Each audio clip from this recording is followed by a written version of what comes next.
Welcome everybody to We Geek Podcast. Today is May 30th. We are on episode 141. My name is Adam. My name is Logan.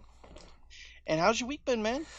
Oh, Memorial Week, working at a pizza place and a movie theater. So, I imagine that's got to be busy. Oh, it was so much fun. Did you guys get any rain where you're at? Dude, it flooded downtown here. Oh, wow. Like bad. They were pulling people out in cars, bad. Do people still order pizza when it's crazy raining like that? Oh yeah. Oh hell yeah. That's one of the reasons I stopped delivering, because people get mad because they're like, "What do you mean? It's just raining." I'm like, guys, these roads are flooded.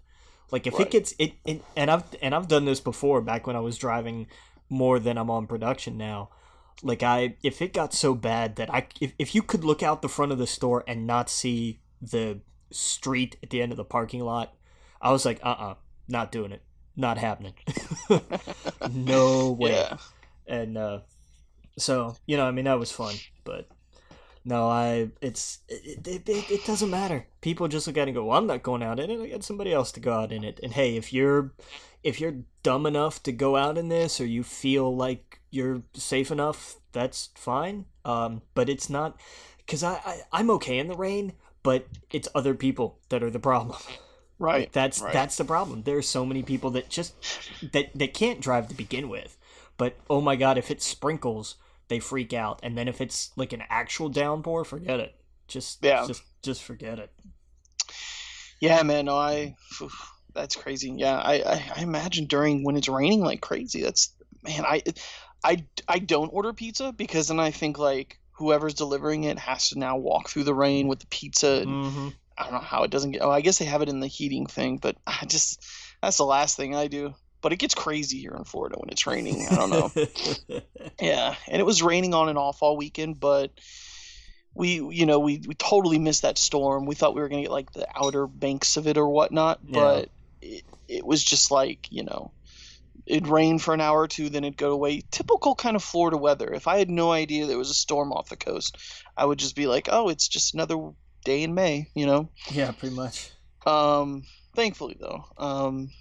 But yeah, no, I can't complain. Had a good 4-day weekend. I went and saw Star Wars. I know you saw it last week, right? Yeah. So we'll talk about that at the end of the show. Spoiler alert, I liked it. There's some things I really liked about it. There was some things I think they could have done better, but overall, it met my expectations and exceeded it. Because I was expecting kind of a mess because of what was going on behind the scenes and whatnot. But we'll talk all about that at the end of the show. So yeah, if you've seen it, definitely pay attention to that, or listen to us at the end of the show. If not, you can totally skip it until you go out and see it. But we'll talk all about that at the end of the show. Did you see any other movies? No. There's not really been anything out that's interested me, really. I don't even know anything else coming out that I know. Incredibles is coming out, but I'll probably catch that on Blu-ray. Really? Yeah, I don't really watch animated movies in the theater. That's fair, I guess. I can understand that. I'll probably see Spider-Man, if anything, because that just looks awesome to me. Yeah. But the Pixar movies, I always pick up and watch on Netflix, or sitting on the couch. It's a mixture of a few things. It's the whole everyone's kids are there. Yeah, that's the big thing for me. Is like, I just, because especially at a movie like that, you're gonna be surrounded by 4-year-olds, right. And I'm just like, I don't want any part of that. So I understand that one. Yeah, exactly. So I'd rather sit on someone's couch and relax and watch it, and not have to worry about that. Maybe their kids, if anything, but Yeah. not like an entire theater of kids. But I mean, what Jurassic World and Ant-Man are really the only ones that I can think of off the top of my head. That I want to see for the rest of the summer. I mean, what else? What else is coming out? I mean, That's those are your big ones. yeah. I'll tell you what. There's a couple this week that I'm actually kind of interested in. Upgrade comes out this week, and it looks weird enough to be cool. Oh, I meant to say Venom. That Yeah, reminded me. well, that's in October, so That's in October. yeah, Yeah. that's a long time. Yeah. Um, Upgrade looks interesting. I don't know. I mean, I have Movie Pass. I'm sure I'll see all this. that's what I mean. Like Upgrade, I Yeah. think is perfect for Movie Pass, and so is Action Point. Like I'm actually kind of curious to like I want to watch this because it's been a while since we've had anything Jackass really. Oh yeah. And this is kind of like that, but in some aspects toned down, Right. Right. which I Right. think is fine. Because like I never liked the gross out stuff they did. That was where I was like, I don't want any of that. Like I didn't that, like the gross out stuff either. no, the stunts and the stupidity. Like that's why that Yes. was why I loved Nitro Circus, where they were Right. just like, we're just gonna build a ramp in the backyard, and our one dude who's in a wheelchair is gonna try to go around it, and Right. he didn't make it, but damn, it was fun to watch him try. Right. But I mean, that's that kind of stuff I love. I'll watch that like crazy. And Action Point looks like they just kind of injected that into a what would probably be a fairly boring narrative otherwise. Right. Right. Right. I remember reading about that park years ago. It's a true story. It's a scripted, fun, whatever story, but it's based off of a park that actually existed that killed a ton of people, which is crazy. Did you know that? I didn't know that. I It's thought the only ridiculous based on a true story movie coming out this summer was Tag. No, it's called Action Park, which is why the movie's called Action Point. Ah. Go look up Action Park.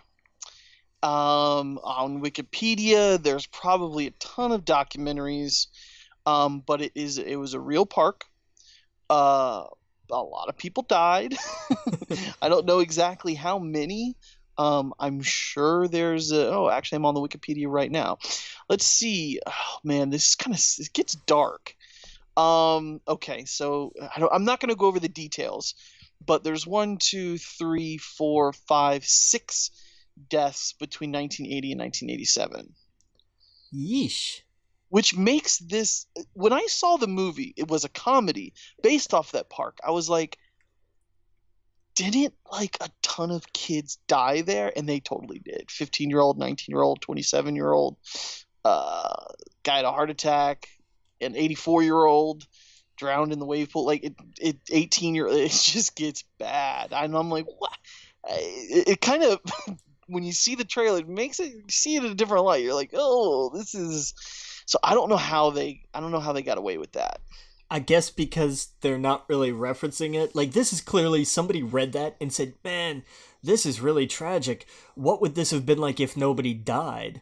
And I think that's the movie that they made. Pretty much, yeah. Because it's exactly how, like, in the movie, they're like, how can we get people to come here? Let's just make it crazy. And that's what they did. There was no regulation. They just went bananas. And so it's going to be interesting. Yeah, see, I forgot about that movie. There's so many that I've just forgotten about because the ones that I wanted to see, Deadpool, Solo, Avengers, they're kind of gone now. But I don't know. I want the movie. I want them to slow down for you, though. I want you to have some nice, relaxing weekends. It's gonna slow down over the next 2 weeks because this is all we've got out right now. And I mean, Solo's gonna fall off hard. Yeah. Oh, yeah. Oh, absolutely. You got Incredibles coming out now, right? Yeah, but that's in 3 weeks. That's it. Yeah, it's not for another. Wait, hang on. The third, because this is the third. Then the 10th. Okay, so yeah, no, not the third. The first, 8th, 15th. So I've got two weekends yet before I have to worry about that. So what was everyone seeing there? Because I know Solo opened pretty low from what they were expecting. I called it. You definitely called it. What did you notice an increase in people there? I'll tell you what. On Monday we had people there for Solo. That was obviously our biggest draw. You know what our second biggest draw was? What? Avengers. Yeah, people are still going to that in Like we had, droves. yeah, like it had been like last week of course was all, or a week before was all Deadpool, and like Avengers had just kind of died out. Like Hmm. everybody was going to see Deadpool, and then this, of course, this past weekend it was Solo, and then I thought, all right, fine, it's gonna be Solo, and then Deadpool, and then Avengers maybe, or actually maybe even Book Club, because I'm serious, man, Book Club has been doing business, like Yeah. no joke, but Avengers last night was, or yeah, because we do this on Tuesday, so on Monday night was big. Like I know a lot of people were really coming out for Avengers. I was surprised. Yeah, man, word of mouth. Everyone that's come out of Avengers that I know personally has loved it. And even if they've had issues with some of the films or some of the, they might, a lot of my friends are cynical and they'll say, well, a lot of those movies start to feel the same or blah, blah, blah, even though they're not. We've gone over that. But I think in their head, they're just like, oh, another superhero movie from Marvel. And when they went and saw Avengers, it just shut them up. They were just like, oh my God, that was phenomenal. And then yeah, so I don't know. That thing still has crazy legs moving forward. Yeah, it's and I mean it's doing all right. To jump into the box office some. I mean it's sitting third with a little over 21 million after the kind of decline it's had. I mean that's it tracks, but I'm surprised that it didn't fall off more than it has. Right. Yeah. Oh yeah. Yeah. I mean, it's got what 1.5 billion worldwide now. God, is that? I thought it was getting closer to two. I'm not sure. I don't have the newest numbers in front of me. I can dig them Oh, up real okay. quick, but yeah, Uh, it's crazy how it's been plugging away. yeah. But yeah, I mean, of course, Deadpool took a pretty big chunk. Yeah, total estimated worldwide about 1.9. So Okay. just short of 2 billion. Yeah. Yep. That's crazy. It's insane. It's Yeah. absolutely insane. And Deadpool, is Deadpool a billion-dollar franchise now? I is it did Deadpool, has Deadpool 2 hasn't made $1 billion by No, no, itself. no. But I'm saying as a total, as a Oh yeah, oh franchise. total I'm sure it has. Oh yeah, Okay. I'm sure it has. Hell, this one's made almost half a billion. It's at That's four what it's at it's what 497 like the it first one had to have made. oh yeah. It always makes me laugh when I read that when I was well, I'm sorry, I shouldn't say always, but when I was reading the articles about Deadpool 2 not opening as good as the first one, I thought that is going to be a billion-dollar franchise by the second week. How many studios would love to say that they have a billion-dollar franchise with two films? For yeah, the first Deadpool worldwide about 783. And Yeah. so with the second one's domestic alone puts it over the top, Yeah. almost. So it's sitting at about 1.2, 1.3 billion between those Yeah. two films. Which is awesome. Yeah. That's madness. They That's need to just get nuts. on the X-Force movie like yesterday. They need to start it immediately. It just makes sense. Yeah. I do it before all the deals go down because then you don't know what's going to make a delay. You know what I mean? You don't know all the transition and there could be a lot of stuff that's delayed with that. I would get on it now if I was them. That's it's not a bad idea, and I imagine Fox is still moving forward with their plans as if there is no Right. deal with anybody in the future. So I mean, they're not worried about any of that. Right. Right. Right. They know what money is, and they know where to Oh find it. They're not yeah. stupid. Oh yeah. So what did Solo open up to?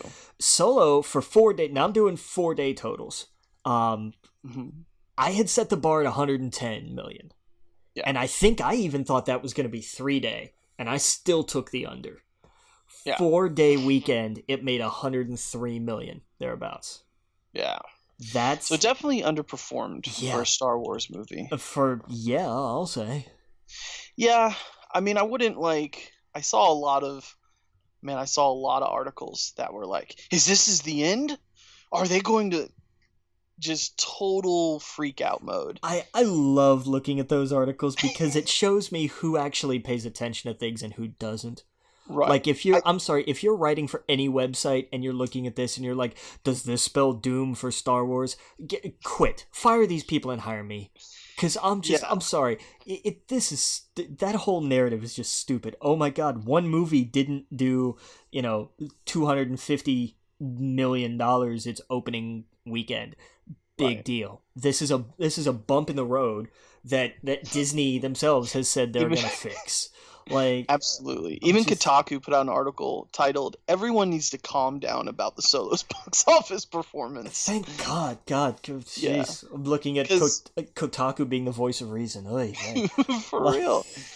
And the thing is, they had a budget, I think, of like $300 million, and then to top it off, all the reshoots and everything probably was $500 million. I'm thinking. I think it'll total out around that. Yeah. So it actually probably won't turn a profit until the because I mean it'll take past the home video deal too. Well, that's what I'm saying, is that it's Star Wars. It has legs. It will sell like crazy on Blu-ray and digital. The merchandise, all the toys, all the stuff.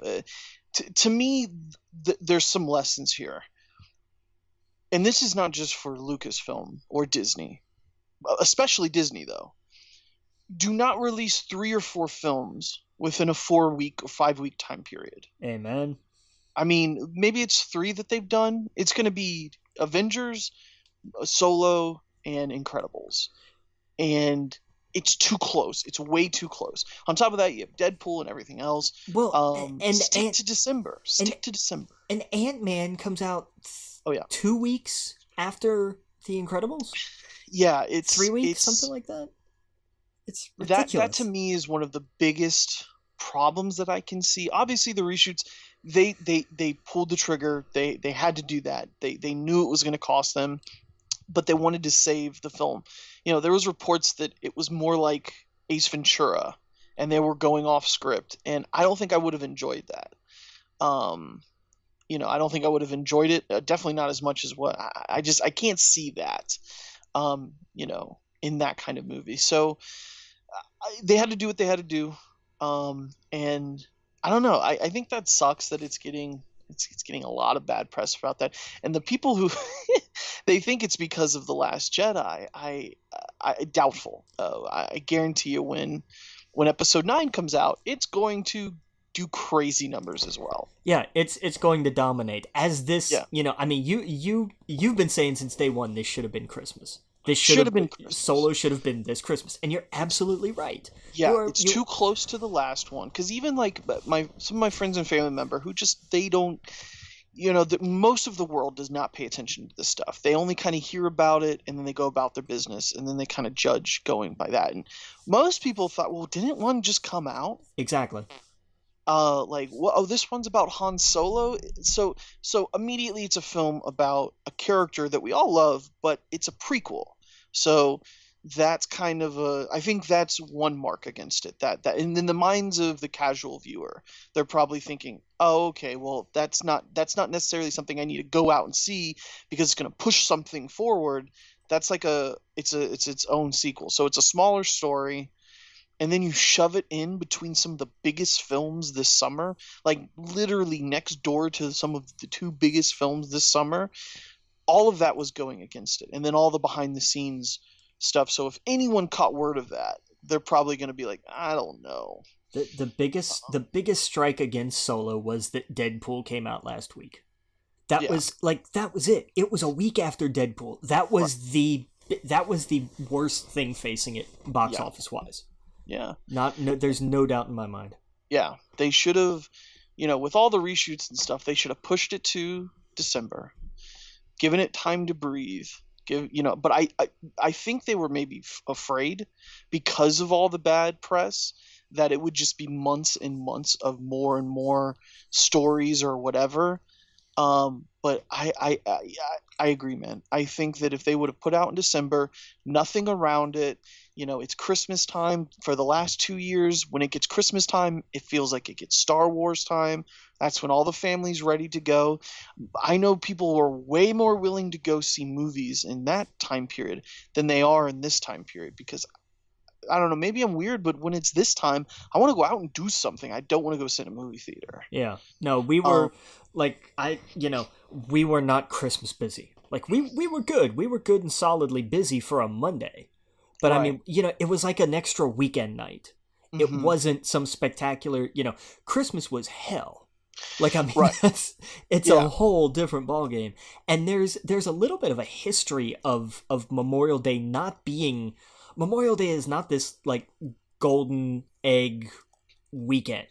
Like, yeah, you Yeah. get a little bump from that Monday, but it's not some kind of like this will be the thing that pushes it over the top. No, it's there's a history behind like that's not really how it works. No. To me, it's going. I mean, I guess just because of the region I live in, it's wanting to go outside and go on the water or do something. Whereas it finally starting to feel like summer, in most places, right? Not it feels like summer here all the time, but you know what I mean. Like it I don't know. I just hmm. I wanted the best for it, but uh, uh, I was afraid you were going to be right, Yeah, which I'm s- sucks. I'm, I'm sorry that I was. I Yeah. really am, but And the I thing mean, was, it was a good movie. What's crazy is my friends who did not like The Last Jedi loved this. really.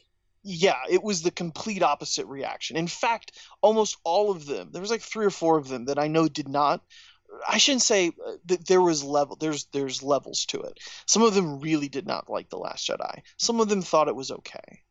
A lot of my friends loved The Last Jedi, but the ones who I'm saying didn't or were mediocre with it absolutely loved this. They were like, this is what I wanted. I wanted a fun adventure movie. I wanted, you know, to have fun. And I guess they did not have fun with The Last Jedi because it was Luke Skywalker and him on the island, and it wasn't the Luke Skywalker they were expecting. You know what I mean? Yeah. Um, it that wasn't fun to them.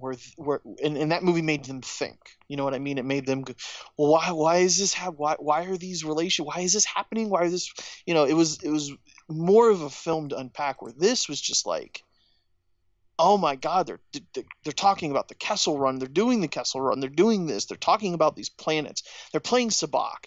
It was just, I don't know, just some of my friends who went and saw it. I was just, that was one thing that I noticed, is that the ones who did not like The Last Jedi loved this, um, which is crazy to me. But Well, I mean, this is more of, and again, it's a little more comfortable in that sense. What do you want to see in a movie about Han Solo? Well, we want to see him be reckless and gamble and hang mm-hmm. out with Chewie. Okay, Yeah. that's what you got. Like, I mean, that's Oh yeah. and I enjoyed the hell out of it. I thought it was great, and Yeah. are we gonna talk later? But Oh like, yeah, it was yeah, definitely. And I agree with you 100%. It was like I said at the beginning, it exceeded my expectations, and that's, I mean, I can't ask for more. Um, and with, especially with all the stuff going on behind the scenes, this should have been a disaster. Uh, and I'm not talking about box office numbers or anything like that. I mean actually just viewing the film. yeah, no, I agree. Um, and it was great. So I don't know, but but I don't know. I thought that was funny. So but yeah, so those are kind of the box office numbers. Were there any ones we missed on there? Deadpool, yeah, pretty much all of them. Okay. And we talked about some of the movies coming up. Yeah, man, I'm excited to see Venom. I'm more excited to see Venom than Ant-Man for some reason. Well, because I mean, Ant-Man. Look, for as much as I enjoyed the first Ant-Man, which I did, I'm just not hyped for the sequel. And Yeah. it by all accounts, it looks like a better movie.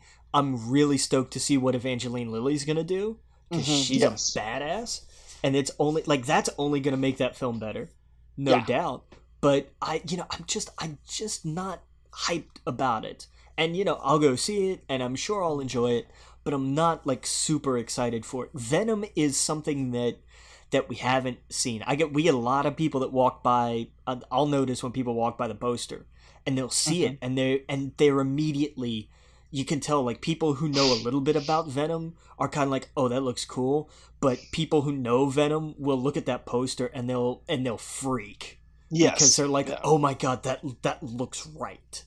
Like Yep. it's, and I'll tell you what, I liked the poster the first time I saw it, but seeing the response that it keeps getting, it was a brilliant design. Oh yeah. Like I just thought, I was like, oh yeah, that looks pretty cool. But Oh seeing what it's gotten from people, I'm like, okay, you guys got this one right, no doubt. yeah. Oh yeah. Yeah. No, I love that poster too. I saw it again over the weekend. Yeah. No, Ant Man. I mean, you're absolutely right. I'm excited to see what she does in the film. I'm excited to see Lawrence Fishburne and his character. I'm excited for the newer characters. Something we haven't seen. And I know it's gonna be funny, and I know we're probably gonna walk out. We're probably gonna enjoy it. But it's not like the first one where it was like, okay, we haven't seen this before. So yeah, so we'll see. But man, yeah, Venom. Whew. Uh, I keep forgetting it's in October, but that makes sense. Yeah. Yeah. But we did happen to get some movie news this week. Yeah, we got a little. Some of it kind of interesting, maybe. I don't know if it's your kind of thing. I couldn't even finish out with a straight face. Yeah. So James Mangold is going to write and direct the Boba Fett movie. Yes, and that's a fantastic choice. Oh yeah, and if you're not familiar, he's the one who did Logan. Yes. Yeah. So I can't. I can't agree more. I think that is the perfect pit. Perfect. Now let me ask you this, because I know my answer. I knew it the second I was asked this. But do you think in any way, shape, or form the performance of Han Solo affects the production of this movie? I think yeah. Like I mean, I think kind of duh, but I'm not sure how. No, let me rephrase that. I'm sorry, because that wasn't what I was asked. Okay. Do you think it stops this movie? No. Okay, so my answer was absolutely no. Yeah. No, there's no way. They're gonna move forward, no question. Right.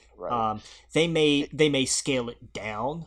And that may be part of why they picked James Mangold, because Logan is it's not an effects heavy movie. Right. It's a very practical kind of film, and I think people are wanting that, honestly. Yes, I agree, and I think that's a better fit for Boba Fett. Yeah, as silly as that sounds. Obi-Wan Kenobi too. Yeah, I think it's a much better fit for Obi-Wan Kenobi, because I mean Boba Fett is more gadgets and space travel, and it's going to be more. But it can't be down and gritty and Tatooine. Give us some movies on Tatooine. Yeah. Even though there's a lot of them on Tatooine, but you know what I mean? Give us the this is what I want. And oh man, we can't talk about it right now, can we? No, I don't think we can. No, we'll talk about it at the end. Yeah. But what I will say is that, because this isn't really a spoiler, because Boba Fett and Han Solo and Obi-Wan Kenobi share the same universe. But I want their movies to be like intertwined, if that makes sense. Yeah, I want them to be all in this, and they would all be in the same time period, right? Yeah, more than likely. Unless Boba Fett takes place after he escaped the Sarlacc pit. I see it more before, because he died in the Sarlacc pit, and that's the end of that. But I think. And if I was Disney, I would put all of these movies in their own little shared. I hate saying shared universe, because obviously it's all the shared same stuff. But what I mean is, like, this little pocket of time. Yes. I want to see fleshed out with all of these characters in all their own movies. I mean, you don't even have to do. I guess I would like to see a Solo 2, of course, Solo 2 or 3. But if you had these all kind of as their own thing, that would be phenomenal, I think. No, I totally agree. Yeah, because they could talk about and mention things that are happening, at the same time frame. And then, of course, we heard rumor of a Lando movie being pushed forward, but who knows now? I think they're definitely going to come to the table, think about a lot of things. How did this, why did this movie do what it did? Hopefully, moving forward, they make the right decisions about, let's do, stick to one a year and put it out at Christmas time and go from there. And maybe do a better job with who they get to make the film, I guess. They're doing they have the top talent in the world right now in all their films. But whatever happened with Solo, they need to make sure that doesn't happen again. Well, because I mean, we had it with Episode 9. I mean, we've had this is not the first Star Wars movie in recent memory that's had production issues and director changes and a lot of behind the scenes drama. And well, that's what. Yeah, you're absolutely right.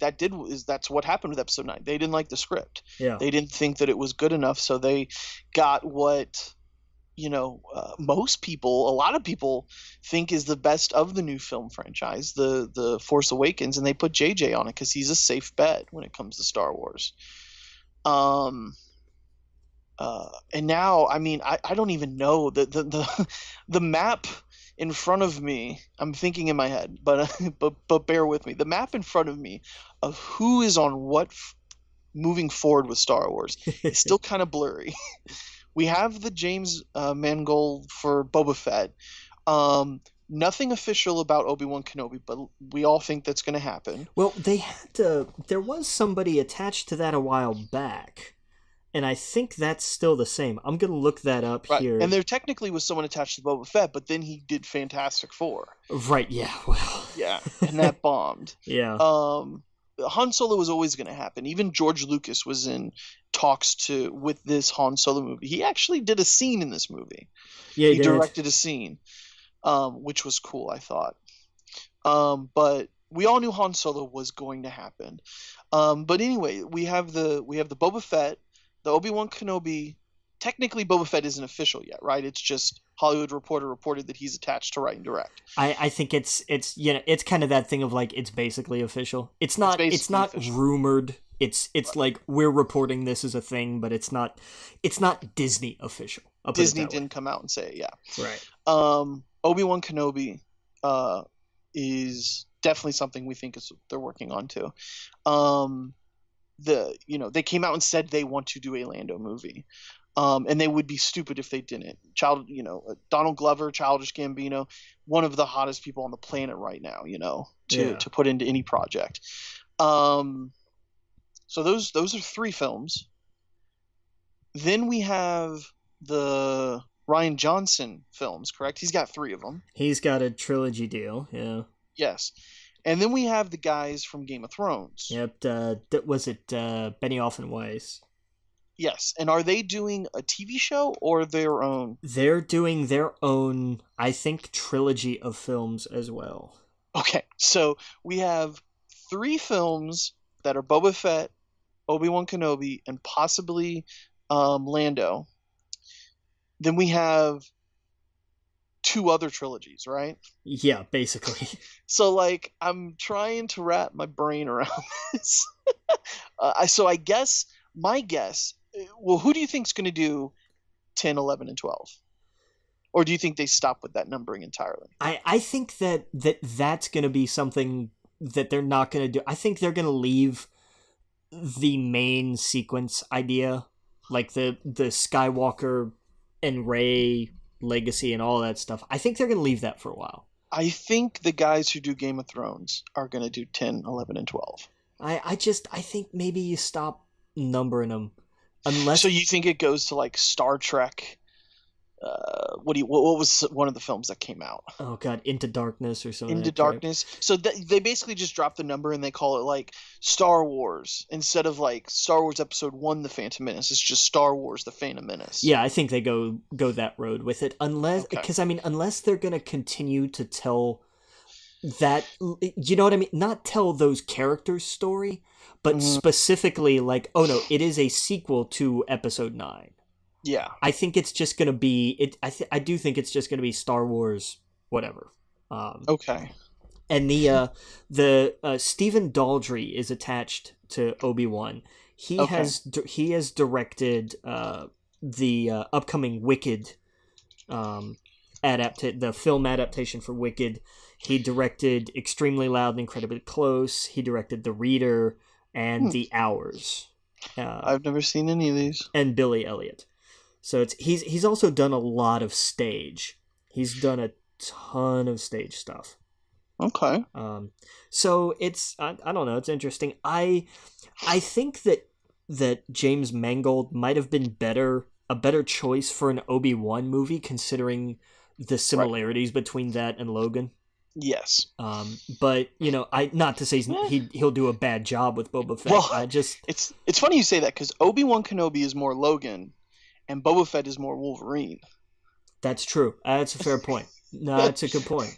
Because I mean, it's oh man, we'll talk about it later. But I hope these movies definitely intertwine. I want to see different characters pop in to each other's movies, and then. Oh man, it's just and then on top of that we have the television show that's going to take place in the same time period.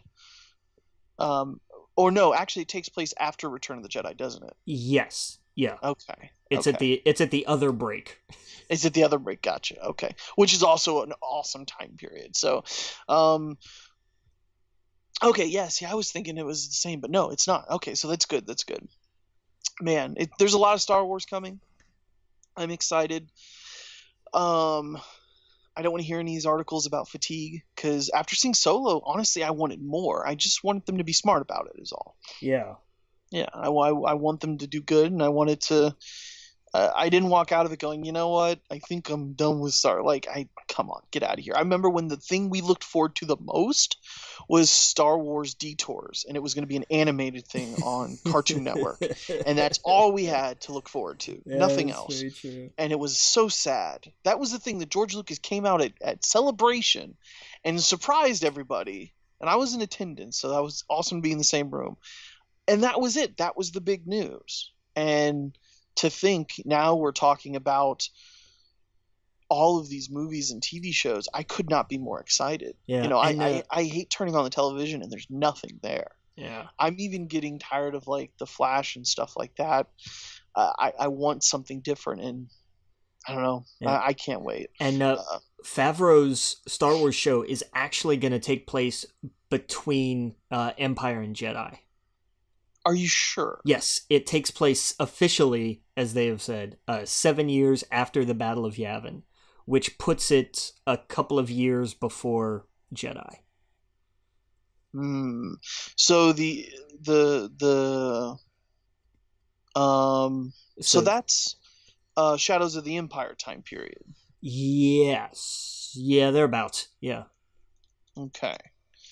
Don't get my hopes up about that. Don't even start. Man, IG-88 is just gonna be crazy in that show. How many just wait till later when we start doing other Star Wars video game references. Yeah, exactly. Oh, we're gonna talk about that. I asked someone a while ago, I was like, has anyone ever really beaten Shadows of the Empire? Has anyone ever truly beaten IG-88? Because, man, that took some endurance to get through. You're not kidding. Oh, man, that fucking droid. Yeah, you're right. I mean, 7 years after the Battle of Endor. No, hold on. What I'm reading here, exclusive, Jon Favreau, takes place 7 years after the Battle of Endor. Now, between Return of the Jedi and The Force Awakens. Now, I saw Battle of Yavin. This is the official report. Okay, well, that makes more sense then. I mean, because I thought it would have been a weird... Okay, yeah. Okay, so yeah. But hey, fine, either way. Hey, yeah. Don't get me wrong, I'll take that too. That puts it... that's more like the end of Lost Stars territory, kind of. Exactly. A little later than that, but yeah. No, that makes a lot more sense. Yes. This is, this is like uncharted territory for a lot of the stuff. Right? Because the Lost Stars goes up to that, but it kind of jumps to the Battle of what's the planet? The sandy planet. My mind's just going blank. Jakku, yeah. So yeah, this is going to be 7 years. So Poe's like 7 years old, or no, he's like 6 years old at that point in time. So yeah, that's going to be interesting. And who knows? I'm sure all of this will be announced next year, or they'll have stuff for it at Celebration. Yeah, because there's a ton of stuff. There's a ton of stuff that's just like on the verge of being officially announced, and I imagine that's when it will all be shown and whatnot. But that's awesome. Oh man, I've totally lost my place here. We'd only gotten through Star Wars. Oh yeah, that's it. Yeah. Um. Uh. So. So they're talking about doing the Spawn movie. And they got someone to play Spawn. Jamie Foxx is apparently going to star in the reboot, which I'm shocked that they got Jamie Foxx. Is that really the last comic book thing he does is Electro? So you go with shocked? Seriously? The movie is being written, produced, and funded by Todd McFarlane on a $10 million budget, which is going to be how much Jamie Foxx costs. That's what I'm saying. At least. I'm shocked that they were able to get Academy Award-winning Jamie Foxx. I mean, he must have read the script and really, really liked it. I mean, that's all I know. Yeah, I mean, that's crazy. Yeah, no, I was expecting an complete unknown for this. Sure, I mean, that would have made more sense, totally. It would have made total more sense because you don't actually see Jamie Foxx. Unless this is like a prequel to Spawn, and it's just him, and it's none of the stuff until the very end. Ugh. How bad would that be? It'd be awful. But I mean, the flip side is we get Topher Grace's Venom, which was, all Topher Grace and no Venom. Right. It was like, oh, it keeps pulling the symbiote off his face because, more screen time for whatever reason. I don't know if that was him or if that was director's choice, whatever. I don't know. But it was like, we're not supposed to see... You don't take the mask off, damn it. Right. Like, yeah. Right. Oh, well. Yeah. Yeah. No, I agree. But yeah. Let's see here. So we got that. I'll let you take this next one. Yeah. I'm very, very excited about this. When I read this, I did a little happy dance because I read it on a break at work and everybody looked at me like I was crazy. Transformers, the one, they're calling it Transformers 7 because I guess they're counting Bumblebee as Transformers 6. Okay. For some reason. I don't know. It's Paramount. That's the way they organized their stuff, I guess. They have pulled that film from their release schedule. They haven't moved it. They haven't bumped it. They have pulled it. So it looks like after Bumblebee, there will not be a continuation of the current Transformers saga. Hallelujah. There you go. There was some rumbling a while back that after Bumblebee, they were actually going to reboot it. And I think that's where this is headed. Yeah. Oh, yeah. So, as long as they keep Michael Bay far and well and truly distant from it, it'll be fine. Yeah. So, hey, that's good. Good news. Hopefully they go back to the drawing table and think about what they're going to do with that franchise. Because it's not, they could totally make an awesome Transformers film. That's the crazy thing. They could. It's not a terrible thing. Like, they have and it doesn't have to be like a complete reboot in the sense. They have all the stuff they need. They just need to put some good talent on it and make it, honestly, a smaller Transformer film like that one with John Cena coming up doesn't sound as terrible as the rest of the movies that I've seen in that franchise. You know what I mean? Maybe a smaller film is better. Agreed. That I definitely agree with. Yeah. If they're gonna make it a crazy big whatever thing, get away from Michael Bay. It's just that does not work. 7 films long. Yeah. It didn't work 2 films long. No. I mean, when I saw the first one, I thought, okay, there's something to play with here. That was kind of cool. It's the first time you see that on the big screen. Right, yeah. And then after that, it's like, what happened? Maybe they'll give it to J.J. Abrams to reboot. I shouldn't say that. Man, I mean, he's done everything to hell else. I would not be surprised. Dude, I'm telling you right now, I would not be surprised at all if, like, in a year from now, like at Comic-Con, they announce the next Transformers movie and they bring JJ out on stage. As much as he's like, guys, I get Star Wars pulling him in. You know what I mean? Who would not? Well, yeah, that's the Star one Wars franchise where it's like, as much as you say you don't want to reboot another series, that's the one. That's. But after that, I could see him turning down Transformers. But I would, like you said, I would not be surprised if we hear that news. Oh man, but Yeah. But so there you go. So rejoice if you were sick of the Transformers series and you want them to, because they're not going away. We know they're going to make more, but I Oh think yeah. they're just gonna, switch it up, which is good. We got some Hunchback of Notre Dame news. Yeah, so Idris Elba is going to direct, star, and compose the soundtrack for the Netflix film. Whoa, he's gonna compose it. What does that mean? Well, means he's gonna write and design the music for it. But Okay. I So know this isn't like I know when- what you meant.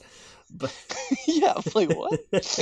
And then I thought, is this kind of like how they got P Diddy to do the WWE video game soundtrack? yeah, right. You know No, what I mean? Like, what do they mean by that? no, it's not curating. Like he's apparently going to Curating. score the film.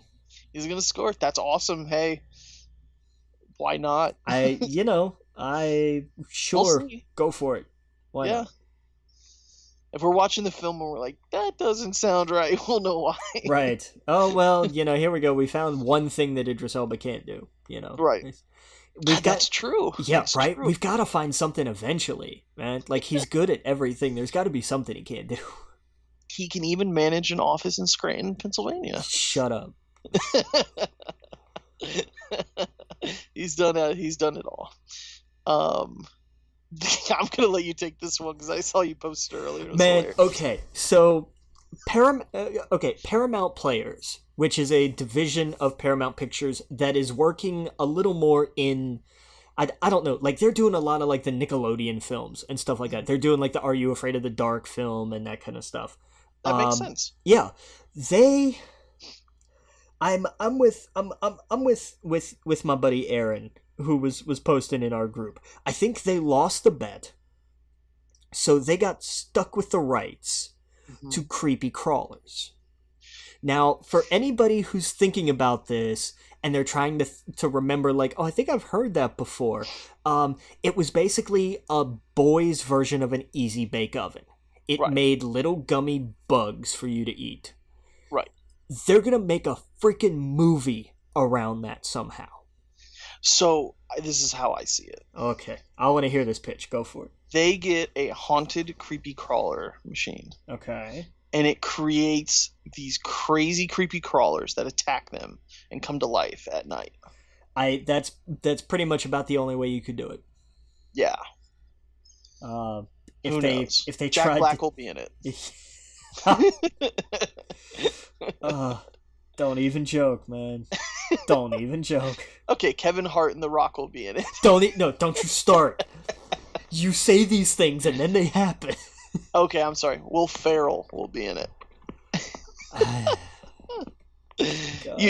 One of those things are gonna happen. Yeah, it really is. Like, which of these is it gonna be? Oh, right. Maybe John Cena. Who knows? Oh man. Yeah. Okay. All right. I don't know what they could do with that. It's just I could see one going crazy because it's haunted and it creates a whole bunch of creepy crawlers, and who knows? Maybe some kid will like it. Kids like the craziest things these days. Yeah, that's true. One of my friend's house, her kid was watching that movie that you said was pretty good. It was The Baby Genius or something. Oh, Boss Baby? Boss Baby, but it was a TV show on Netflix. Yeah, It's like, oh, this is a movie I heard about, and they corrected me real fast. It's a TV show? Yeah, I was like, okay. Yeah, Netflix did because they've done that with a lot of DreamWorks stuff. Like they've got a How to Train Your Dragon TV show, and I think there's a couple others. But, there's a ton of just shows that she just turns on Netflix Kids and they pick whatever, and so they were just watching episode after episode, and I was like, oh, okay, this makes sense. Yeah.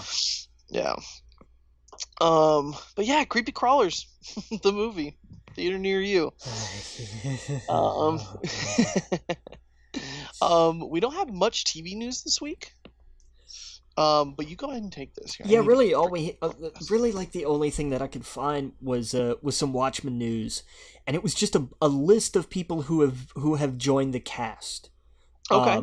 And it's Regina King, Tim Blake Nelson, Louis Gossett Jr., Adelaide Clemens, Andrew Howard, and Don Johnson. Okay. Which is it's like somebody played Mad Libs.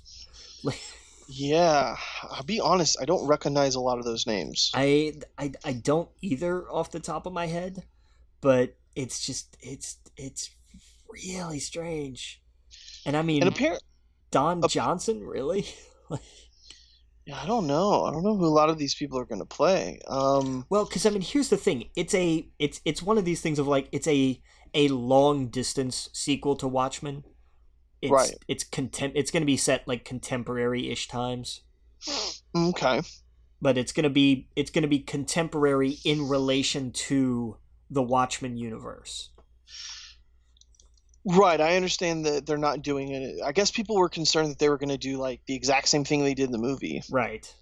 And they're like, no, no, no, no, no. We're going to make this like it's interesting where it's not going to follow the same thing, but it'll have a lot of the same stuff. No, that's not what I meant. It'll have I forgot how they put it. I don't know the phrasing. Like it's going to rhyme or something like that. I forget, but it made me more interested in it because I did not want to see just a rehash of the movie on TV. I want to see something interesting and different and new with it, and that's what I think we're going to get. There's some other pretty big news that hit today, and it's kind of a spoiler for The Walking Dead, but someone's leaving the show that's huge. Yeah. And it's a spoiler only because it's so big. If it had been Yeah. anybody else, I think it wouldn't have been, because and here's the thing, like this is a spoiler because there's only one way this character leaves the show. Right. Like, this is not a character like anybody else could like go off somewhere. Well, usually they don't talk about this. Like, this isn't something that's discussed ahead of time. It's just like once it happens, then it's like, oh yeah, no, we've been in talks to leave the show for a while now, and True. we thought it was time. You know what I mean? Like, it's not something that's announced ahead of time because then everyone's just going to be like, well, maybe they want people to watch it and be like, I need now to see how it happens. Yeah. Should we even say who? Well, okay. So, spoiler alert: if you don't want to know who is going to die in The Walking Dead next season, just skip forward a minute or two. Yeah. All right. So now you've gotten your warning. Okay. So Andrew Lincoln, who plays Rick Grimes, is going to be leaving the show next year. It had to happen eventually. It had to. The show's been declining, but it's still doing great numbers. Yeah. I need to catch up. I am way behind. I got all the way up into the part where. Oh wait, should I say it? You haven't. I'm still like I haven't gotten past like the premiere when Negan did the thing. So I'm way behind. What am I, like two seasons back maybe? Or you're like 2 seasons back. Yeah. No, maybe 1 season. Or just 1 season because it seems like they go on forever. They break it up. Yeah. Okay, so I'm halfway through that. There was a major death at the end of when I saw it. I'm aware of that. Yes. Okay, so that's where I'm up to. Okay. So I haven't seen after that, which I want to, of course. It's just, man, there's just too much. There's too much. I don't know. The older we get, it seems so much harder to make time for all of this stuff. When we were kids, we had all the time in the world to to read and watch TV and all this other stuff. So TV's just kind of been the thing that I've completely dropped off, unless it's something that like just I need to see, like Game of Thrones or something. Even video games, man. I haven't even played that many video games recently. Yeah. It's hard. I was talking to my buddy, not to get too off topic. I think the PS4 generation, I bought the most video games than any other generation, and I've played the least. Yeah, I can understand that. Yeah, maybe PlayStation 3, because at that time period I just wasn't playing video games. But I feel for the amount that I've bought, I haven't played. And it's alarming when I look at my list, and I'm like, this is crazy, such a waste of money. And now, we hear that, and I don't want to, I don't want to jump into TV. Well, I mean, I guess we can get into video games, but, the they came. I think it was PlayStation that came out. One of the CEO or whoever came out and said the PlayStation 4 is on its last cycle, seeing its last days. Yeah, they're saying what, about 3 years? Yeah, that they're gonna. So I imagine that means next year we'll hear about the next PlayStation. And then it'll still be games will still be made for it for the next 3 or so years. Yeah. But it's crazy to think that it's been that long, or it seems short. It does, but I mean, it's been how long now? Has it been 5 years now? 4 or 5 years? I'm not sure. PlayStation 4 release date. Let's see here. It was released February 22nd, 2014. So it's been 4 years? Yeah. So then another 3 gives it 7 years? I'm sorry. It was released in November 2013 in the United States. Okay, so this year will make 5 years, add another 3, that's 8 years. I mean, that's on par. That tracks. We're coming up with it now, so that's crazy, man. It's crazy that it just hasn't been that long. No, that wild. Makes sense. I was at my other job when that came out. Oh man. That's crazy. But it just got me thinking, like, I don't know, just the amount of time that we don't have now, it sucks. Yeah. Because I wish I could take a day or two and just completely relax, no responsibilities, and just kind of catch up on stuff. That's what I try to do now with the time I'm given. But, oh man, just some shows just don't do it for me anymore. Like, I don't have the desire to jump into Flash again, or in that. I love that show. But it's kind of daunting thinking, like, I gotta sit here for another 10 hours. Yeah. What? I can't do that. Or, unless it's like Game of Thrones or something, like, I can't wait for that to come back. What's that other show on HBO that my mind is going blank? Westworld? Right? Westworld came back, and I've only seen one episode. That was all I wanted to say. Really? You didn't like it? I made it like part of the way through the second one, and then I thought, this is what happened with Westworld, to a point that I've stopped watching it. I don't know if maybe they've changed tack in the last handful of episodes. I don't know. Okay. But it's every complaint that I had against Lost magnified. Oh, really? It's basically like, yeah, we know, we're building this mystery box, we know, just bear with us. And then they do another episode of, we're building this mystery box, hang on, bear with us. And it's like, I can't have 2 solid hours of television all be questions. That's too much for me. And you're not gonna throw me a bone for anything, really. Like, that's too. I can't do like I can't risk having an entire season be built up and then the finale, just to get to the finale where I'm gonna have the answer to like half of those things. Right. Like, I don't have that kind of patience. No, I don't blame you. Yeah, it's funny you say that. On IO9, they have an article just released on Monday. Westworld is finally putting it together in more ways than one. God, so it looks like maybe they turned it around, but yeah, but it's been 6 episodes. Yeah, I agree. God, that's way too long. Yeah. Yep. Hey. But yeah, so I don't know. I like the idea of Westworld. That's something I can see myself getting back into. The thing about those shows is it's 10 episodes and not 20 something when it comes to like, because I'm behind on Flash, but I think I'm only like half a season behind on Flash, but it seems so daunting. And not every episode is fantastic with that. You know what I mean? That's true. It's not like it pushes the needle forward. It's like, oh, they got into a crazy adventure this week, and now, I don't know, Iris had to lie about something. We'll find out next week. Where when I see Game of Thrones, it's like every episode's daunting. Like there's things that are going to happen in here that are really going to change stuff. Yeah. But who knows? I don't know. What am I talking about? I just TV. There's just not. There's too much of it, and I can't find anything that I really like. I can't wait for Star Wars to come out because that's going to be all I watch. Yeah, I just finished The Office, so I'm decompressing for now. Well, my goal is to actually jump on Brooklyn Nine-Nine, which I'm sure you'll get to before me, because right now you're gonna start Parks and Rec, right? I'm looking at it. Like I did start the pilot and I got 5 minutes in and then I was like, you know what? I just can't do this right now. Like I was like I That need episode was funny where he names his band Just the Tip. oh god. It's so funny to me. Ugh. It's so stupid, but that's why I like it. Um, that is the same problem as The Office had with the first season. I think we've talked about this. Yeah, but it's Um, again, it's short. It's a short yes. first season, but I was just because I jumped like right from like I saw the finale of The Office, and then like half an hour later I started Parks and Rec, and I was like, no, I just can't right Oh yeah. now.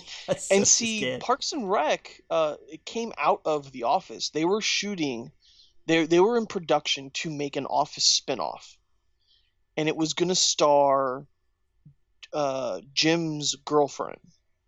Remember when he left Scranton and he went to that other office? Oh yeah, yeah. When he was in yeah, I can't remember off the top of my head. Yes, and it was gonna be all about her. Um, Yeah, because then she went. Because then they brought her to Scranton, and then she went to one of the other ones. yes, yeah, and they were gonna do a show about just her office or whatever. And that all got scrapped, and they decided let's just make it a different show. Um, and that's when they went and did Parks and Rec, and they got Amy, what's her face, Polar. Poehler, yeah, as kind of the main character, but other characters just kind of like Nick Offerman and Aziz Ansari, like a lot of them just stole the show. Yeah. Chris Pratt doesn't come in; he's not likable until later on. And I saw an interview with Chris Pratt, and he's it's funny because he talks about, he's like, for years I got typecasted as the guy that was like, shut up, Carol, get in the car, the boyfriend that's a jerk and whatever. And he goes, what was great about Parks and Rec is they totally cast me as that at the beginning, as the jerk boyfriend. But later on, I was able to just turn it into what I wanted to do. And he's just this dumb, lovable Andy later on, where he's just a total goofball, but he's not the jerk that he is at the beginning. Yeah. So it's funny because that's what happened to a lot of those characters. They really do change, and they don't become like, I don't know. It's just the first season's just ugh, and then they kind of it finds its own footing. But anyway, funny show. Some people love that more than The Office. They think it's better. But yeah, it's a good show. Well, And if Nick the, Offerman, man, as Ron Swanson, he's probably throughout the whole thing, he's my favorite. yeah. Just because he's hilarious. He's absolutely ridiculous. He doesn't love the government spending a dime, so he does whatever he can in that office to make sure that they don't spend a penny. Anything for the government not to spend money. It's just, he's ridiculous, and he's hilarious. But anyway, when the government shuts down, he celebrates. He's like, this is the best day ever. But man, that show's good. But I want to see Brooklyn Nine-Nine. Yeah, anything that can get Guillermo del Toro, Mark Hamill, and Lin-Manuel Miranda on a group chat is something I want to be interested in. Wait, were they in a group chat about Brooklyn Nine-Nine? You didn't see that? No. Yeah, oh my god, it was Sean Astin, Guillermo del Toro, Mark Hamill, Lin-Manuel Miranda, and I forget one or two other people. We're all in a group chat about Brooklyn Nine-Nine when it was canceled. Oh wow. They all got involved in a little group chat. I was like, I want to be a part of that. Oh yeah, Patton Oswalt. If that was the other one, that was it. Yeah. I think Patton Oswalt is on Parks and Rec as well. Because that's where he does his famous speech. Right, yeah. Which, I'm sorry, Patton, I love you to death. I hated that speech. I watched the full like uncut version on YouTube, and I was like, this is the dumb rich kid whose parents bought him all the toys sitting in the sandbox. Right, exactly. Like that's, I couldn't get over that because I was like, this is like all the worst ideas. Yep, absolutely. Oh yeah. So yeah, man, I want to see Brooklyn Nine-Nine. One of my friends, she told me about it a while ago, and I kicked myself for never watching it. And recently, I'm like, look, I'm gonna watch it again to save your show. I'm gonna watch it not again, but I'm gonna watch it finally, because I hear it's funny. I saw a clip that instantly made me laugh, and it was they were doing the lineup. They were doing like a lineup of people, and they were like the robber, whoever it was. I'm probably butchering the story, but they were singing Backstreet Boys. And so he had them all sing the Backstreet Boys in different, like, different, as if they Okay. were the Backstreet Boys. So Right. he had one do it, and then another do it, and then another do it, and then he had them harmonize, and they were all singing together. Uh, and she was like, "Oh, it's totally that guy."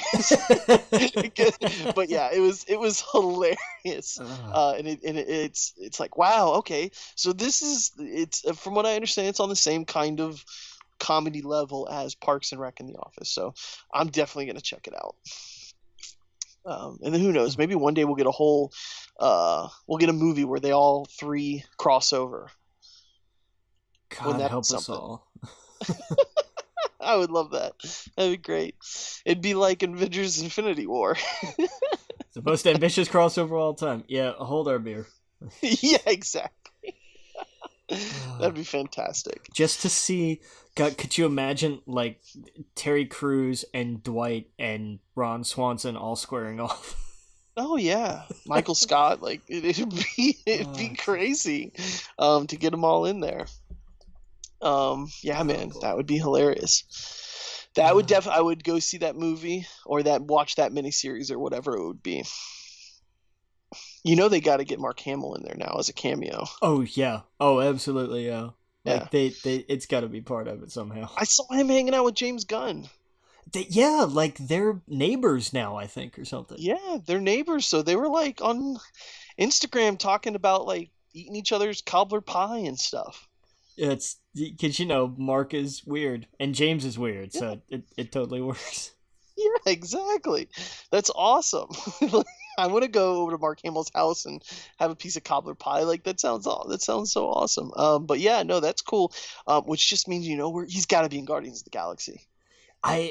He's got a cameo in Volume 3. He has to He somewhere. has to, and he's got to have a hood on, and he's got to like, like just make his little shh with his mouth or whatever.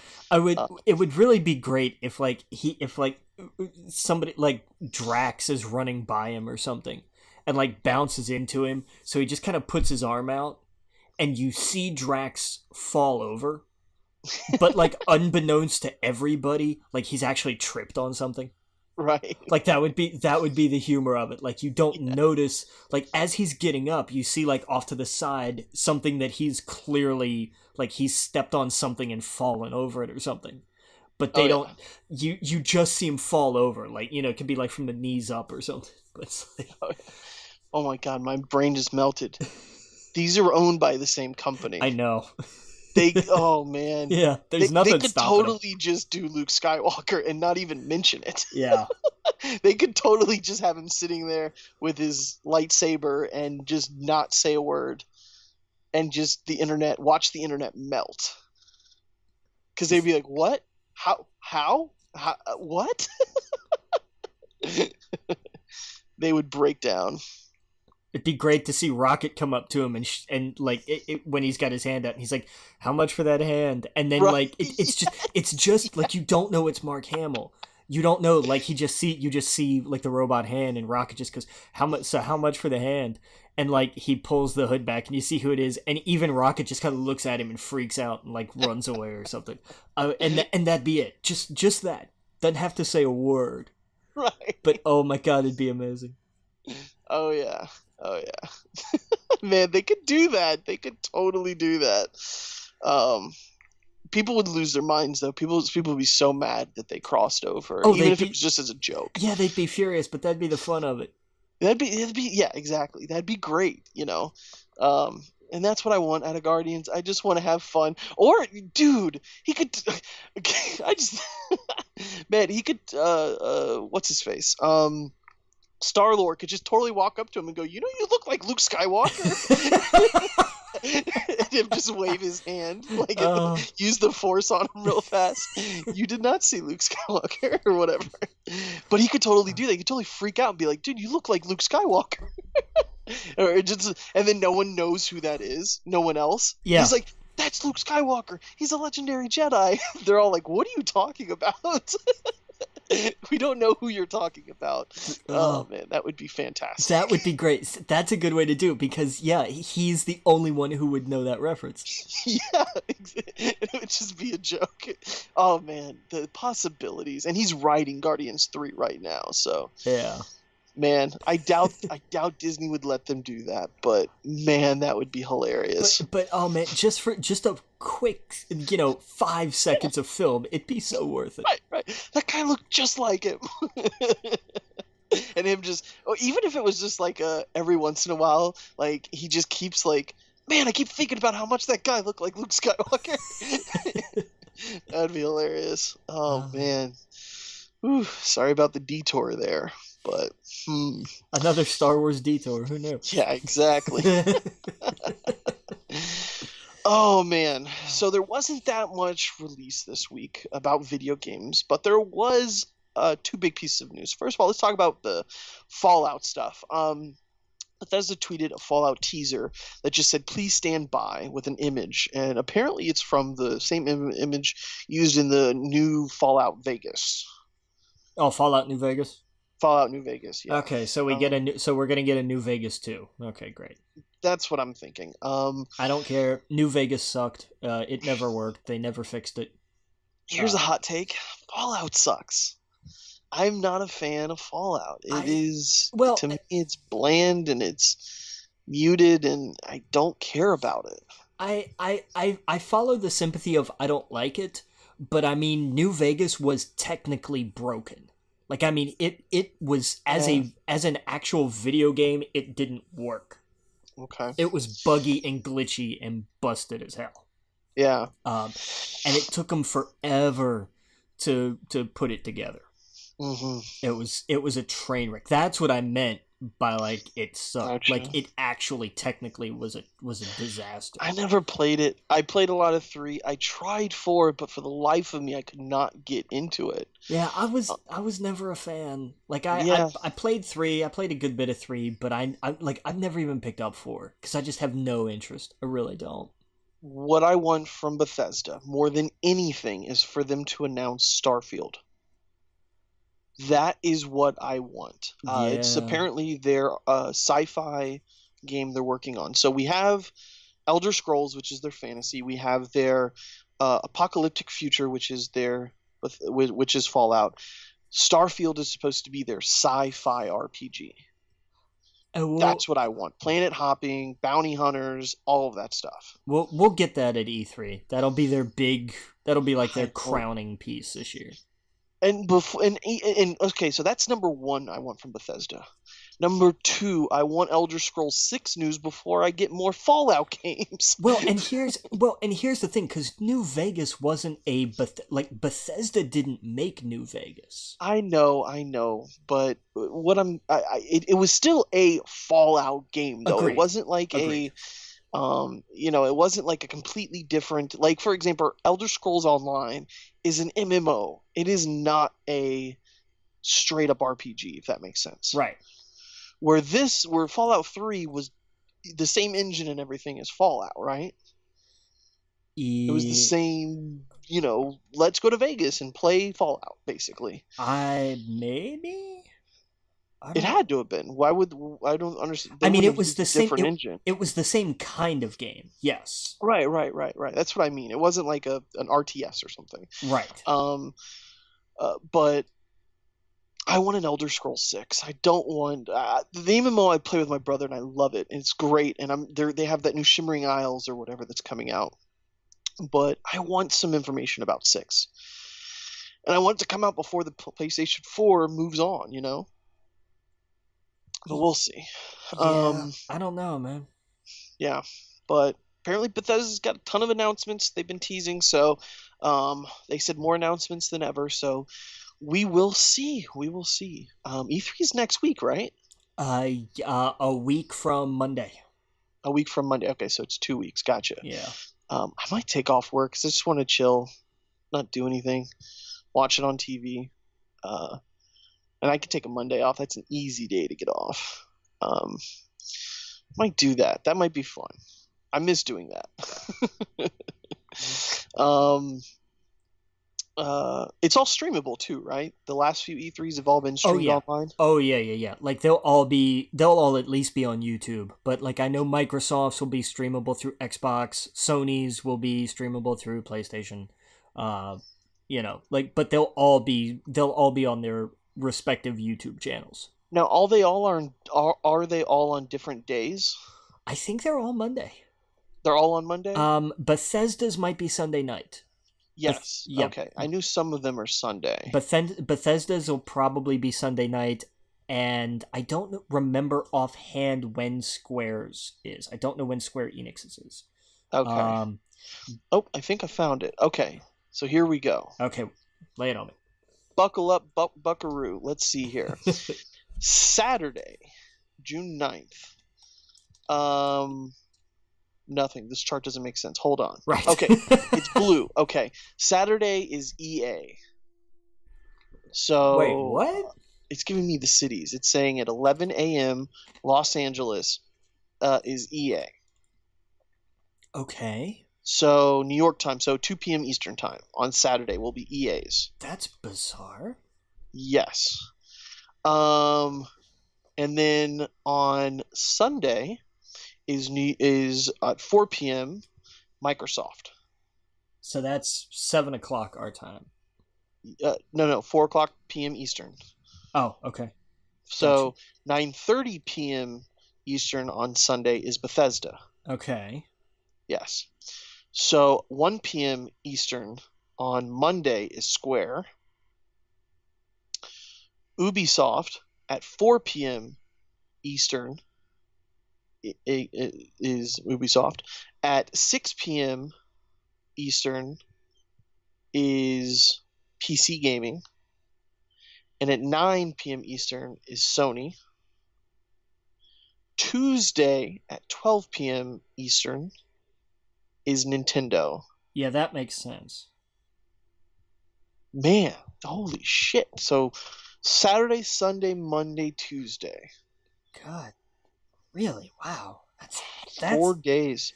That's different. Usually they knock them all out on one day. Like because the last couple of years it's been Bethesda the night before, everybody on one day, and then Nintendo the day after. Right. Apparently Microsoft's is 4 hours. God, that's right. It is, isn't it? What are they going to do for 4 hours? I don't know. Talk about the VR project that they're not working on anymore. Who the hell knows? Yeah. Unless they're gonna do an hour on Halo and do like Halo 6 and the TV show and a movie or something. Right. And see, Nintendo's is gonna be an hour, right? It's gonna be like an hour direct, and that's on Tuesday. Maybe. Wasn't their last one like 50 minutes? Like their last E3 one, it wasn't even an hour. Right. Yeah, it was. Yeah. Which is fine. I mean, so I don't know. I might take Monday off and enjoy the Saturday, Sunday, Monday, relax and watch that. So that's this upcoming weekend. Yeah. That's crazy. June 9th. Wait, no. That's not this weekend. Week after. That's next weekend. Yeah. So the other big video game news that came out this week was we got a lot of Pokemon information. Let me go ahead and pull it up here. So 3 games were announced. The first one being Pokemon Quest. Okay, and you're gonna have to explain this one to me. Okay. Because I even like watching the gameplay, I still don't know what I was seeing. So there's levels to this, okay? Okay. Pokemon Quest is kind of the bottom tier. It is essentially an app game. Okay. Really. Fair enough. It's going to be out. It's going to be out on Android, iOS, and it's out now on the Switch. It's one of those free to start games, kind of like how Animal Crossing is on mobile, and later on you can pay for it. You go around in the world fighting Pokemon and collecting them. But it's set up kind of like there's a lot, I don't know, there's a lot going on in it that I didn't fully understand. Like there's crystals and jewels and all this other stuff involved with beefing up your Pokemon. You go through the world and collect them. It has a ton of the monsters in there. This is something I'll be able to talk a lot more about next week once I sit down and play it and get a good understanding. It was just videos I was watching. Right. It's very blocky. That way they could do it on mobile and they can do it on the Switch as well. It takes place on this island, this big island that you go around collecting them. From what I understand, the way it works is that you get a certain amount of, let's call them bucks every day. Let's say you get, I think, $50. And you can use that you get that every 24 hours or however many hours they say. And you use that money towards doing stuff in the game. Eventually you will run out.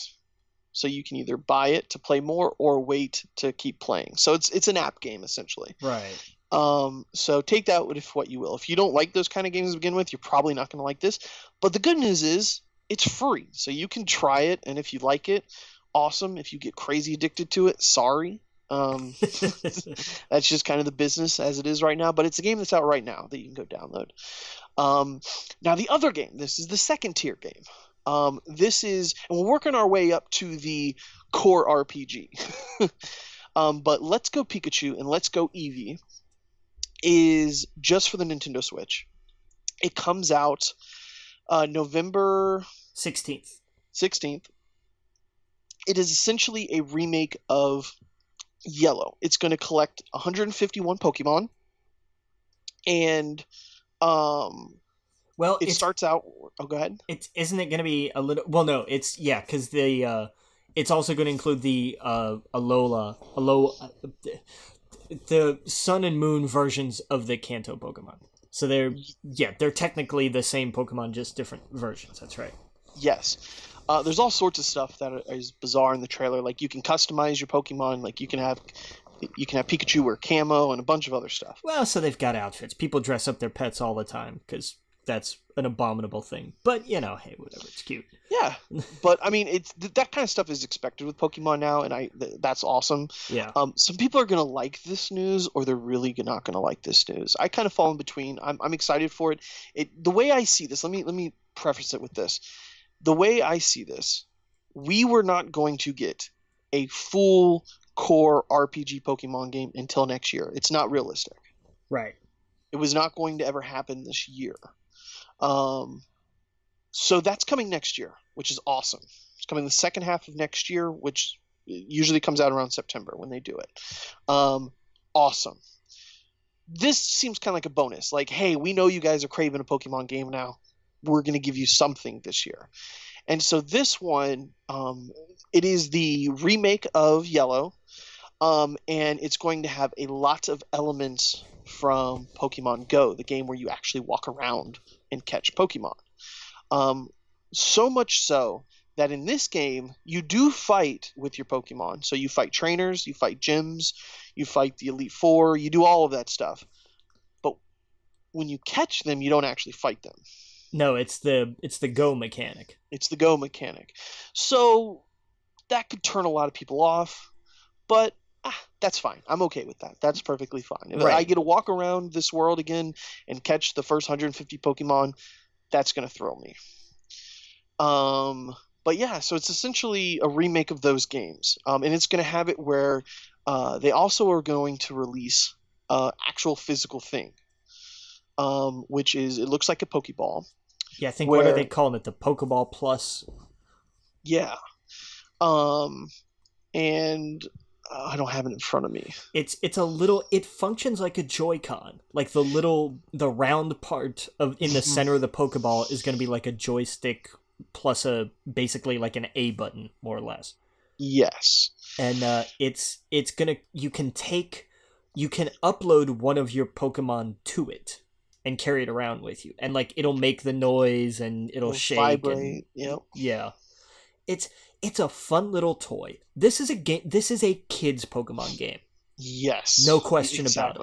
exactly. It's exactly, this is designed to be a kid's Pokemon game. No question. Yeah, absolutely, and it's perfect for what it is. Yeah. They showed where like you're playing with the Joy-Con, you're trying to catch the Pokemon on the screen. That's awesome. I imagine if it's, I imagine there'll be options on it to where you don't have to do that, where you can use the Joy-Con or you can, use your finger on the screen or what have you. But that's it. So that is for November this year. And then next year, on the second half of next year, is the core series, which is going to be the more competitive, what we're used to with the main series of Pokemon, which is Right. awesome. Yeah. So that, I mean, I honestly wasn't expecting Pokemon until next year. So the fact that we're getting a Yellow remake, which is dope, at the end of this year, is just kind of icing on the cake for me. And then there's something that I'm going to go download tonight and probably play for 10 minutes and get bored of it. More than likely. Yeah. Yeah, but it's there, whatever. Some people are super into those kind of games where it's just they want to just keep going. But what I would love, I don't know why they don't do it. It's perfect system for it. Do the trading card game on the system. I guess because they're still focused on the actual trading card game. No, but you know how the Game Boy Advance had the Pokemon trading card game? Oh yeah, man. I played the hell out of that. Yeah, where it was like a little adventure and you went around and I want to do that. I don't want to play like where I have to go buy real cards. Well, that would be kind of cool though, actually, now that I think about it. But you know what I mean? Like I don't want to have to go out and buy real cards and then play the game. Like they have that on the iPad. Yeah. Where like you can digitally put it on there and play your friends and stuff. Well, I want just like you pay $60 and it's a little RPG. It's light. It's not like the main series, but you go around the world and you actually play the trading card game instead. And there is a free an official Pokemon trading card game, like downloadable game through Pokemon.com. Like they Right, but that's the one you upload your cards to, right? I don't think you have to. Like you can you can win cards in game battling trainers and stuff. Huh. And it's see, I looked into that, and every time I did, definitely send it to me after the show. I think that's an option, but it's not required. Okay. See, I thought it was required because like you can actually play other people online. And let me ask you, when you played Pokemon as a kid, did you ever play where you had a thing to the right of you or left of you where it had like 6 cards and you played for cards? What do you mean? Like you played the game, but whoever won got to pick a card from the other player. Yeah. And you kept it. You play them from your own pile. No, but do you know what I guess you don't know what I mean then. Maybe not, because we are still talking the trading card game, right? Yes, the real life sit with your friend, play the game. Me and some of my friends, that's how we would play. They would have a stack of, they would have like 6 cards. Right, you had 6 prizes laid out. Yeah. Yes. But you win their card if you won the game. Oh, so you guys played that way? Okay. Yeah, and so you got to walk home and go home with their card. Yeah. No, I never played that way. It raised the stakes. It does. Yeah. I won some pretty good cards, but I've lost them too. Yeah.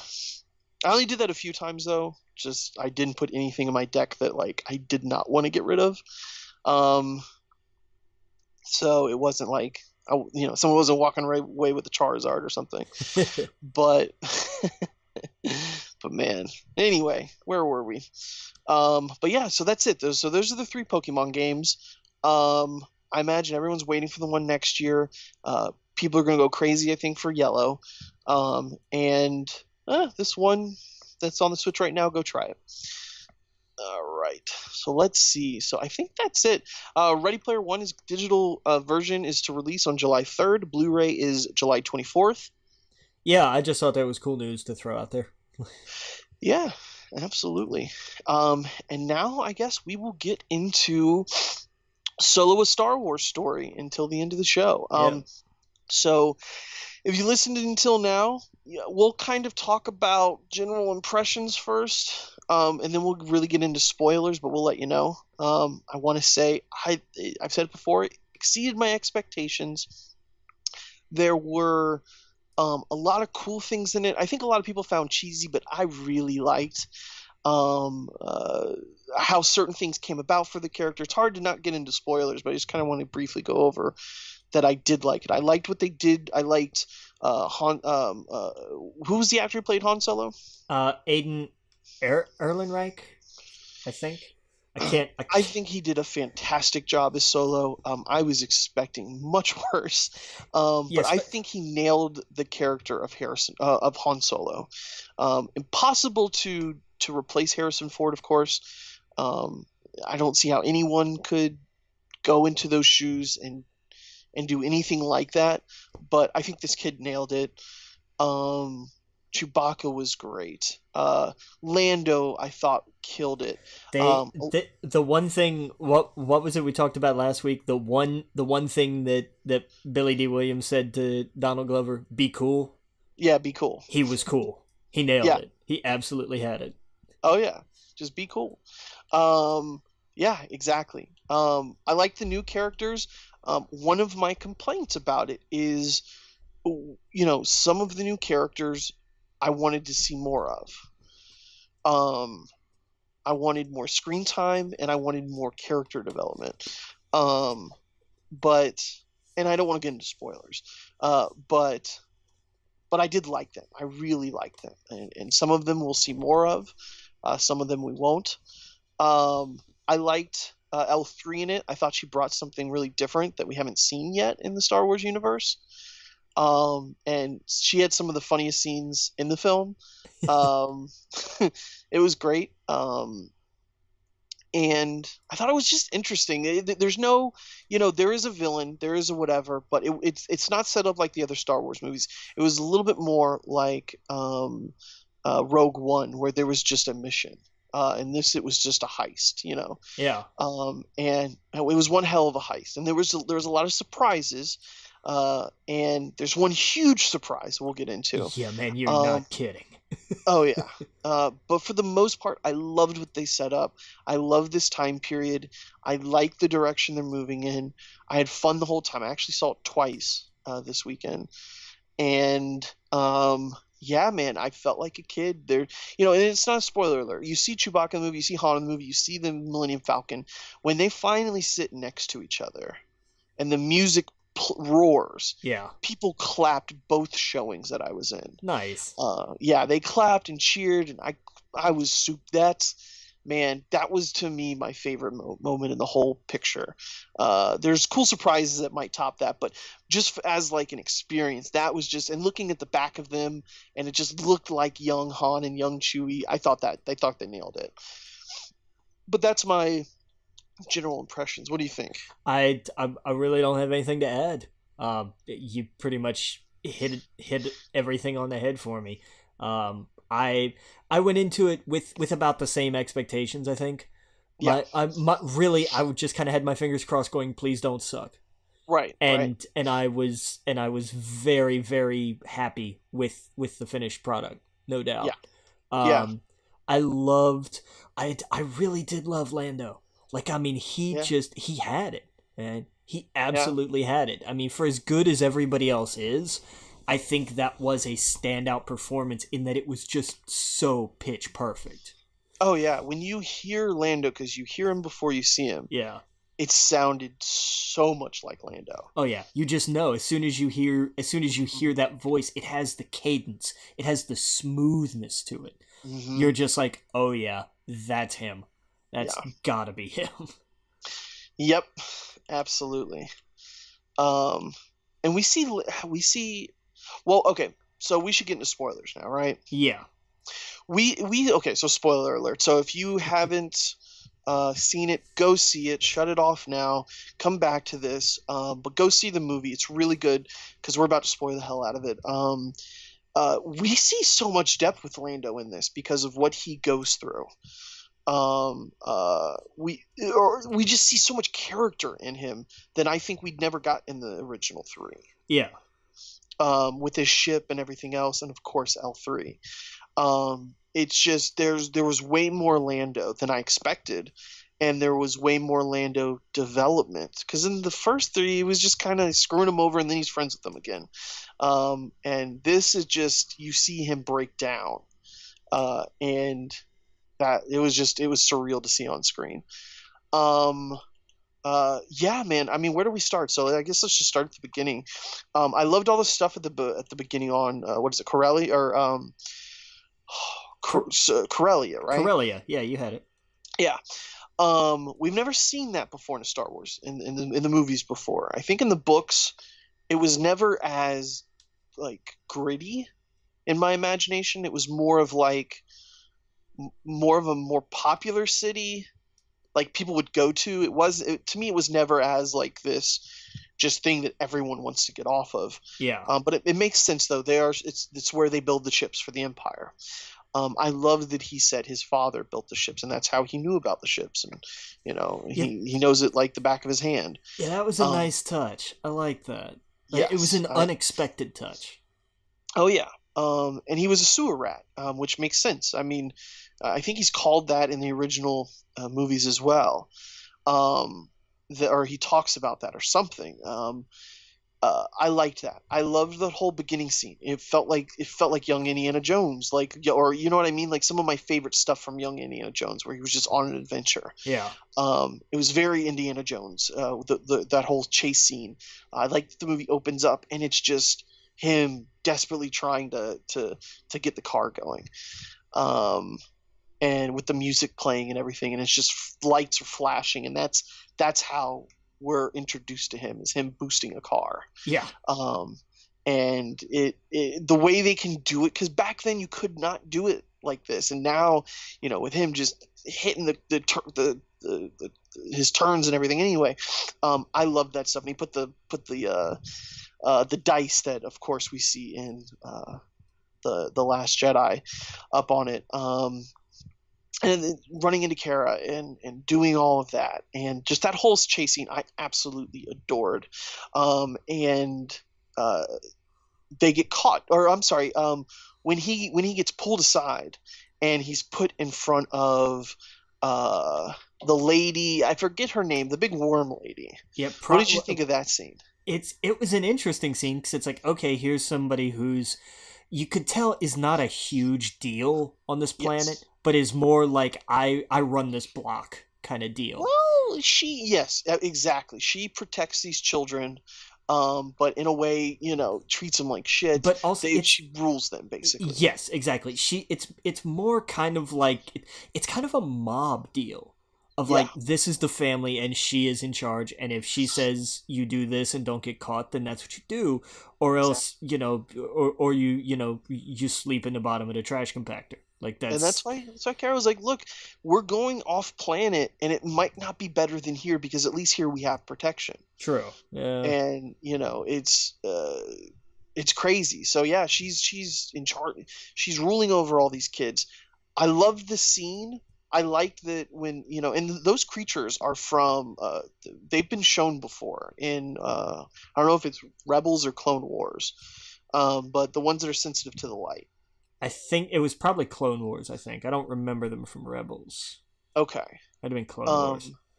And I didn't like that she spoke basic. I wish she would have spoke in a different language, and it would have been, like, on the screen.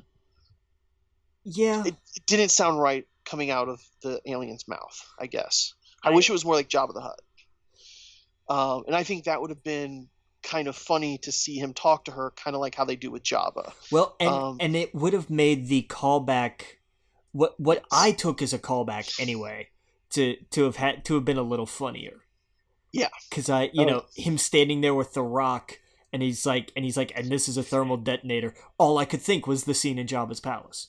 Oh, it's exactly what it was. Yeah. That's exactly what it was. And yeah, I would have liked that more. I think because it kind of was like, oh, she sounds funny. This whole thing is silly, and I was in on it.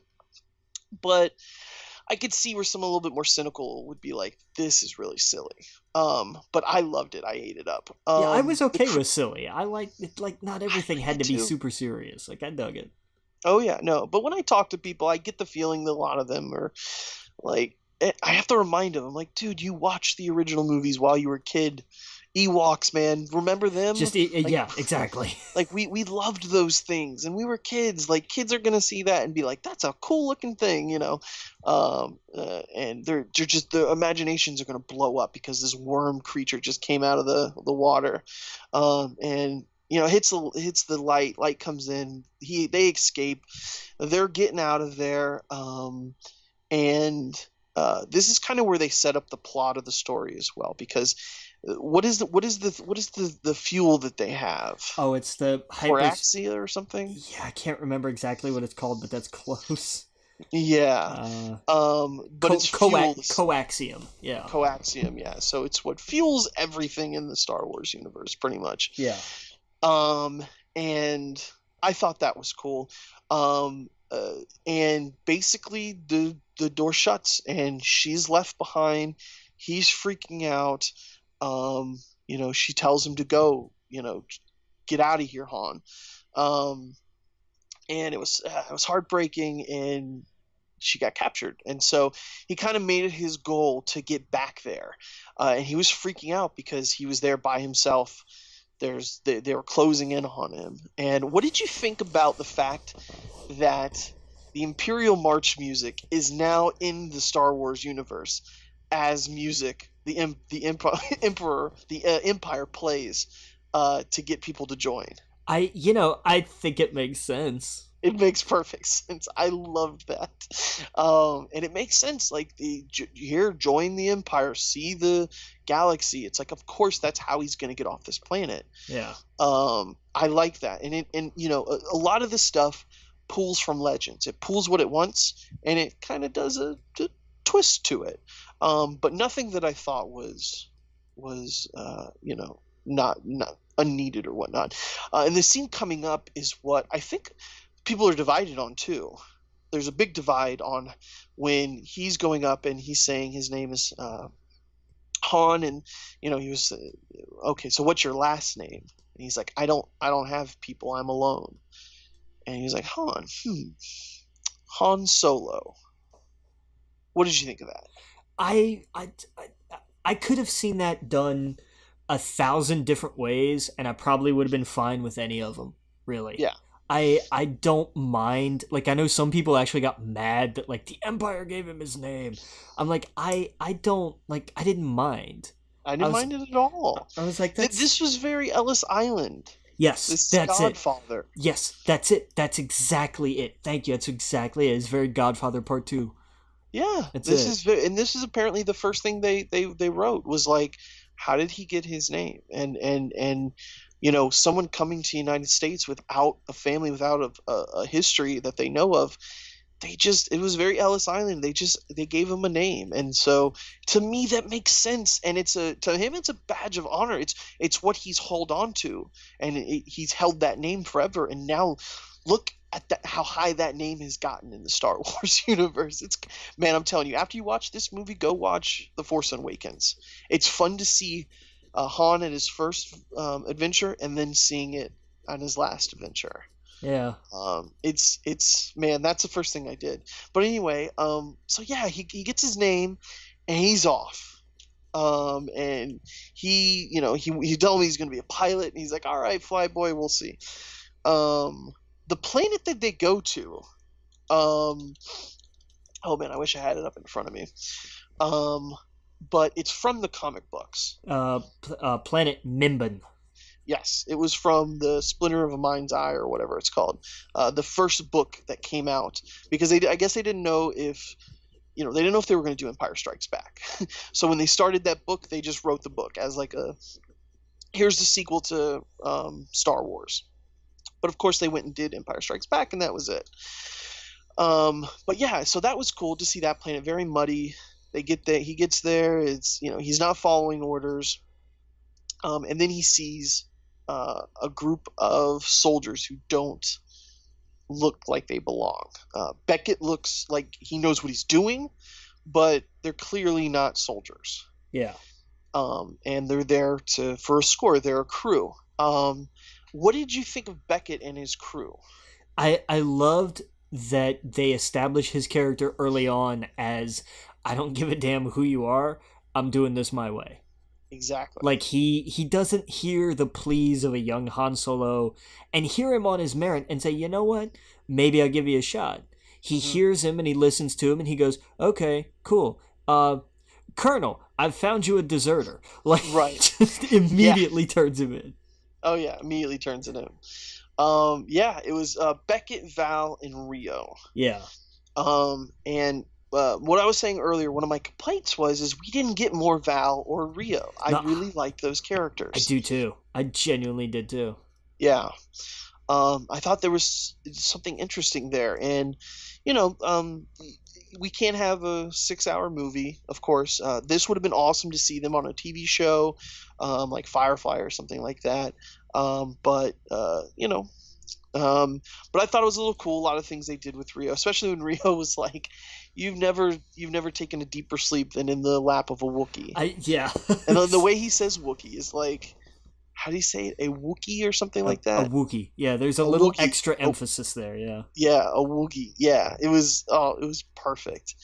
And there was a lot of shout outs there too. Like he said, he wanted to have a Rhinoc roast, or what are they called? Those creatures from Empire Strikes Back that were Minox. Yeah, Minox. Yeah. So there was a lot of Easter eggs and stuff thrown out there. They teased the you don't want to be alone when you die and kind of stuff, and that kind of foreshadowed what was going to happen. My favorite one was when they asked Rio, "What are you going to do with your share?" And he's, "I don't know, maybe open a cantina someplace warm." Yes, I was like, but not too warm. And we skipped over. We got so busy talking about them and jumped, but let's talk about Han was thrown in with the Munster. Yeah, he was thrown into not exactly a Rancor pit, continuing the Return of the Jedi illusions. Absolutely. And they're like, they throw him in there with the Beast, and I was like, okay, what the hell is this? And then as you start hearing the thing, I'm like, oh, okay, so this is where we get Chewie. Of course. Yes. It makes perfect sense. Yep. And he helps him escape, which is, that's from the books. It'll happen a little bit differently, but it's essentially the same exact thing, that he helps him escape, and now they're buddies. But of course, it started with a fight, and man, Chewie was whooping his ass, almost puts him into the mud. Yeah. What did you think of him speaking Wookiee? I love the. I did too. That he knew a little. Yeah, so it stopped him, and it made him think, okay, this guy's been around Wookiees, so he's something's there. And so they talk, they break it down. Now apparently those two guys up there were supposed to be Binks from the comics. Was it Tag and Bink? Yeah, Tag and Bink.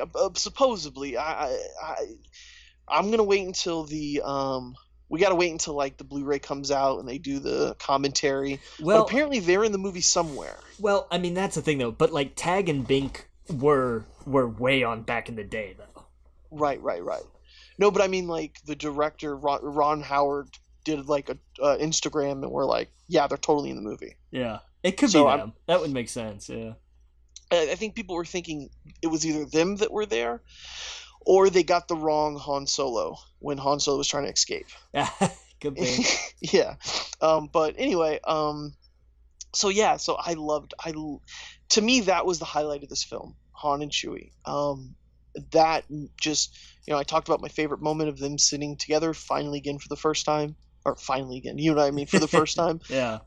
That was my favorite moment, and just throughout the movie, their interactions were with each other. That to me was the most important thing to get right. That there's so many things they could have got wrong in the movie. I wanted them to get that dynamic right, and they totally did.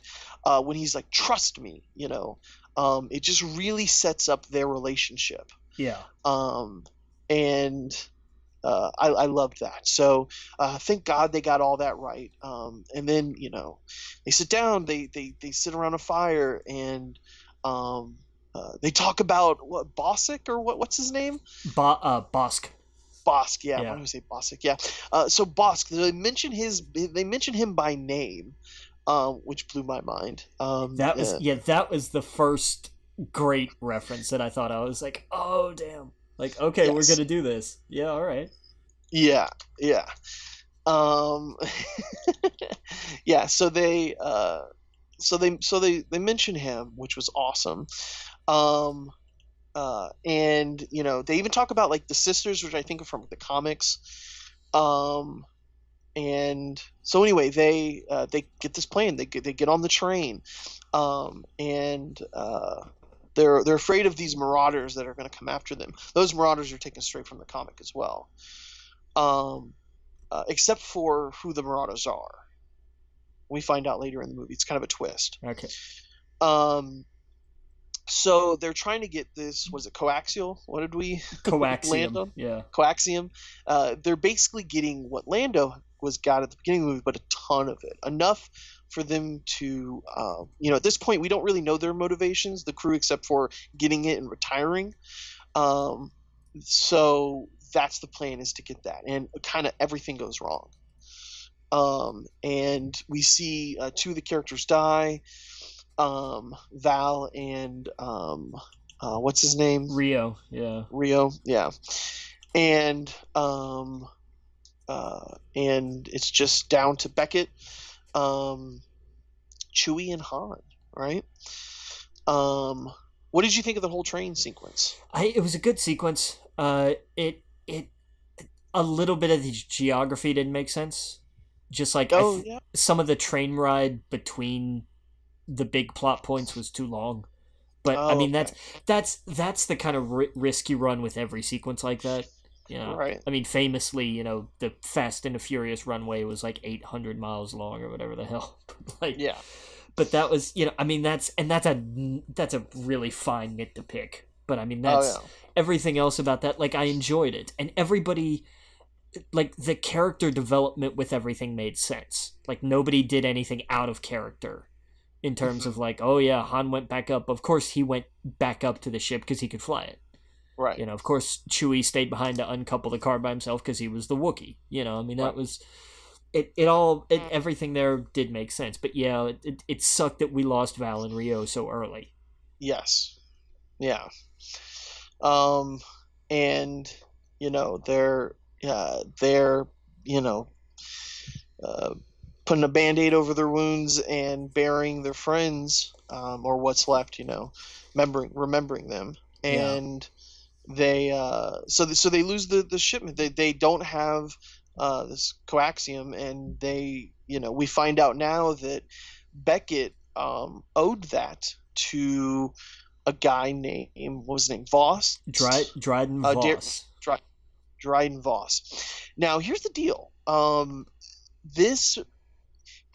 of his scenes were shot way with Ron Howard. Yeah. Because apparently they had a different character and a different actor. And when they did the rewrites and they reshot, they put in his character instead. Interesting. Yeah, that's why all of his scenes are in the same room. Oh, yeah, I didn't think about that. I didn't think about it either. They do it so well that you don't, right? And it makes sense, though. He's on a yacht. Why would he bother getting off when they need to come to him once they do the heist? So exactly, yeah, it does make perfect sense. Yeah, it makes perfect sense. So so he is human-like. We don't really know what his species is. We just know that he's human-like. When he gets emotive, these like it almost looks like what would you call that? Like, they're almost gills in a sense on his face. I was gonna say, like, what do you call it when like skin gets really big? Like when a pregnant woman, stretch marks. Stretch marks. Yeah. It almost looks like just lines of stretch marks on the face, and that they light up. His eyes get red when he gets angry. Yeah. Which, who knows? I mean, maybe he's high on spice or something. But he's kind of the head of this organization called Crimson Dawn. Yeah. And we find it, or is he? Right. That's what we think at this point in time. And so Beckett owed them this shipment, and they were going to retire on it. And of course they didn't get it. And he's like, "Hey, look, kid, your name isn't anywhere near this. You can just go.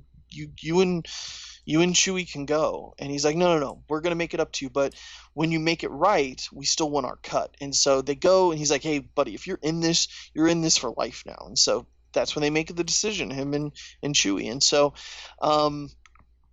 they go to Voss, and that's where he runs into what's her face? Kira. And she is all grown up. And she doesn't really go into how she survived, but she essentially says she never really got out. She was in a bad spot. Voss helped her, and now she's in working for him. And that's when they go and meet and talk to Voss, and they explain what happened. And Han comes up with the good idea to, why don't we go get it where it is, what would they call it, untapped or unrefined, yeah, on Kessel, and then take it to a planet that can fix it and refine it and give it to Voss. And so they come up with that idea, and apparently the Kessel is run by a different criminal organization, and they're like, well, we have a peaceful treaty with them right now, and we can't screw that up. So they're like, hey, they don't know about us, we don't. And so that's what they do. And of course he sends her with him to get things done. And that's where I was like, oh, is she going to kill him at the end? Is she going to try to kill Han? Is she going to betray them? That's where like my red flags were going up. So what did you think about these characters? By the film at that point, I thought, okay, Voss is, your standard, I got rich, being a crime lord kind of deal. He's very, he has a tremendous amount of power, and his status makes him feel completely untouchable.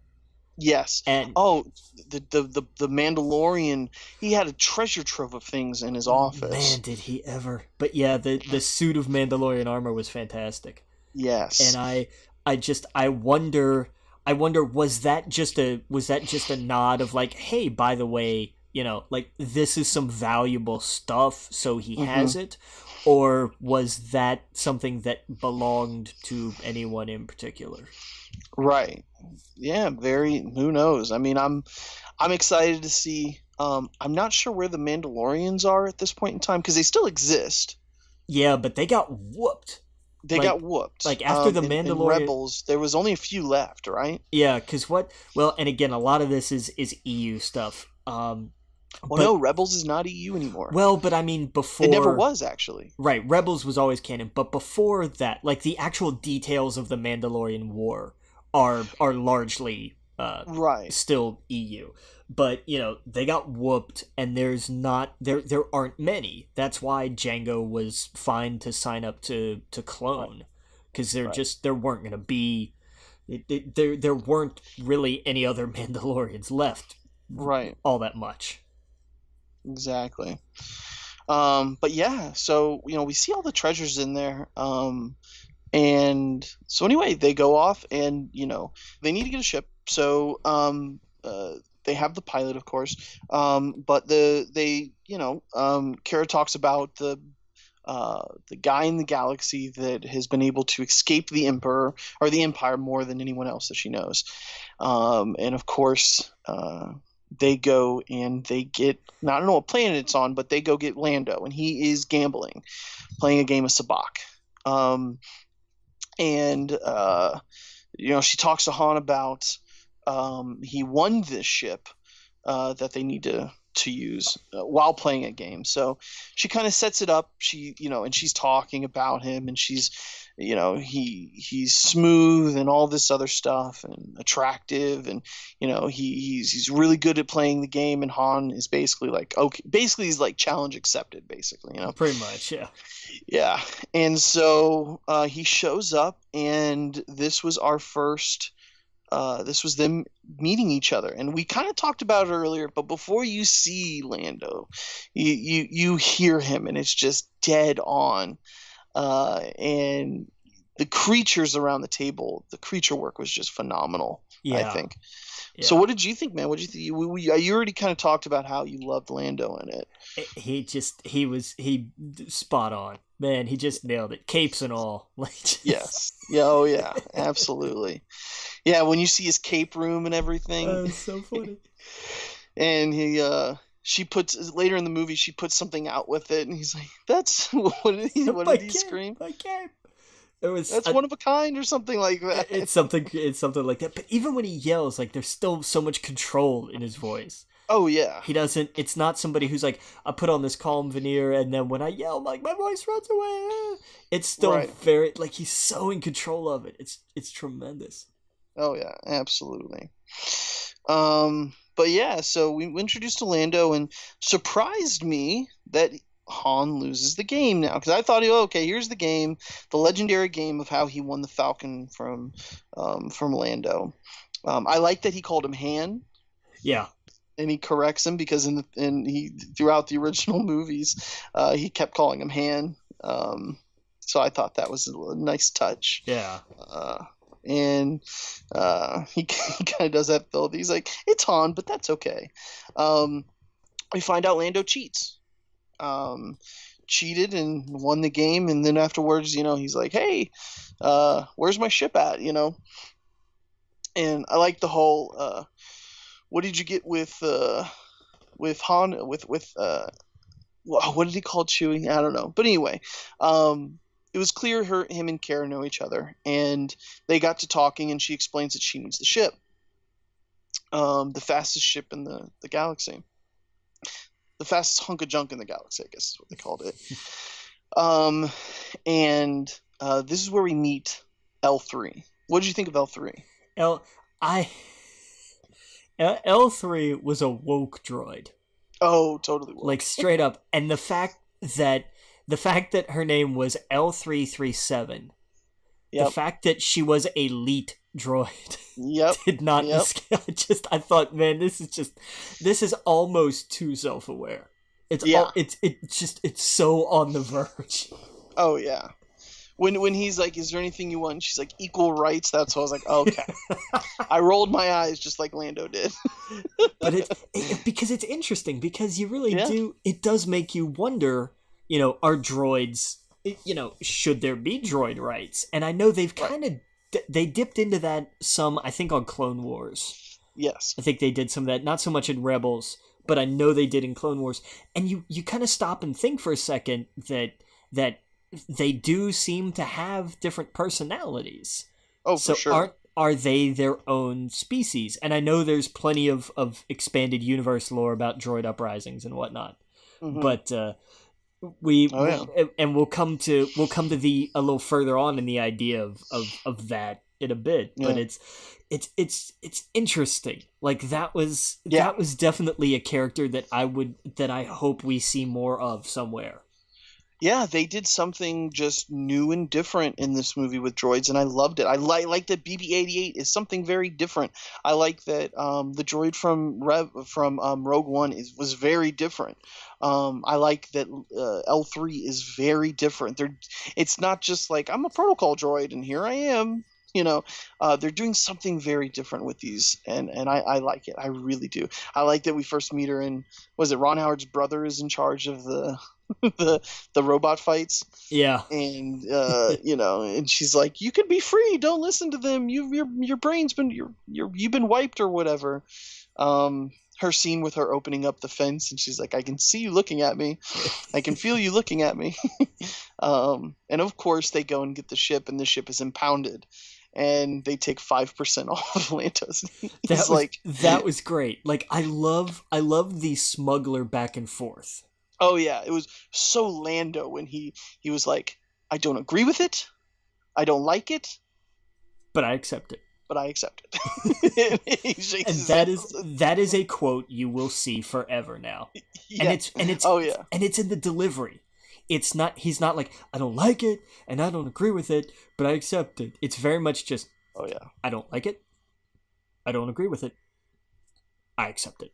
Yep. Yeah. And it's so good. Yeah, it was really good. Yeah, Donald Glover, man, he stole some scenes.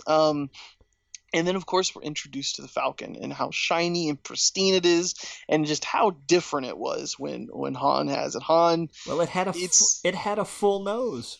yeah, oh yeah, and I liked how they kind of explained, because a lot of people were like, "Well, how can in Episode 3 there's not the notch? Now there's the notch." And I think they said this was a different ship entirely, but they've also made it a point to say that Lando has changed a lot of things on it. Yeah. And that was one of them, was he added the notch. He actually mentions that when he's explaining the ship and some of the things he's done with it. Did you see some of the Easter eggs in the ship itself? None jumped out at me. At Well, least not that he has a model of Cloud City. Really? Yeah, as in, like, this is something that I would like to do one day. Except that when he talked about, like, when they said, "Oh yeah, we're gonna go to Kessel," oh, mining colonies are the worst. Like... Yes, yeah, but then again, I mean, that doesn't necessarily need to be a mining colony, right? What they're all living on, the yeah, but he was a mine administrator. I mean, Bespin as a city was supported by the fact that it was a mine.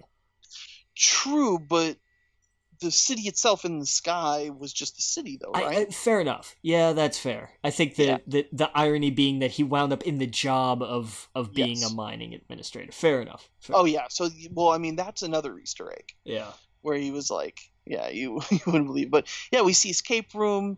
It just echoes from Empire Strikes Back, where instead of C-3PO interrupting, it's Beckett, and he's like, "Am I interrupting?"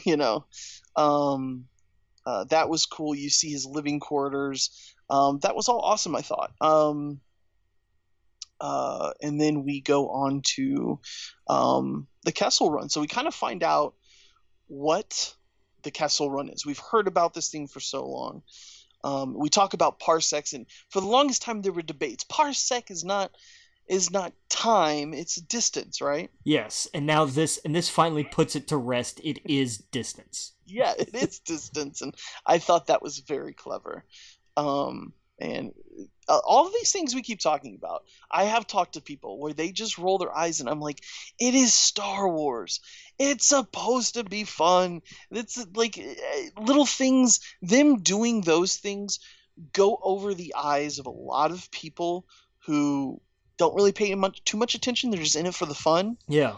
But it's for us. It's like they wrote that for us. And you can be cynical about it, but I fucking loved it. I absolutely loved it. So they go into the cloud thing. Now I didn't expect this. I didn't think Kessel was a place necessarily. Yeah, the spice mines of Kessel. I know. And apparently they mentioned it right at the beginning of doesn't C-3PO mention it? I rewatched New Hope. Somebody does. It's C-3PO. He's like, we'll end up in the spice mines of Kessel. I never caught that before. Yeah. Yeah, but C-3PO is talking to R2 about where they're going to end up. We'll be sold to blah, blah, blah. We'll end up in the spice mines of Kessel. Like, okay. I was like, oh, shit. Like, C-3PO mentions it at the very beginning of the movie, which is cool. But yeah, so we see that. We see, the cloudy way to get there and what's in the clouds, all the asteroids and creatures and whatnot. So they get to the mines, they get into the mines, and they have this plan of what they're going to do. And of course, Chewie and Han are acting like they're prisoners. They go off. That's not an allusion to. That's not a callback. Yeah, exactly. Yep. And I like that Chewie found Wookiees, and he was like, look, I gotta free them. Like, I can't just not do anything. And Han was like, I understand. Like, I hope I see you around. And he throws him the stick, and I thought that was a little cool moment. Like, he's like, understood. Like, look, go what you gotta. I'll cover for you. Just do what you need to do. Yeah. And did you know that was Anthony Daniels playing that younger Wookiee? He was the younger Wookiee? He was the younger Wookiee, yeah. I knew he was I knew he was in that scene, but I didn't know he was a younger Wookiee. Well, he was the other one that they showed the most of. The one that he looked younger. He didn't look like Chewbacca Wookiee. He looked like a teenage Wookiee. Right, I know which one you meant. Yeah, the skinnier one, but that was him apparently. Huh. Because they wanted them to share a scene together.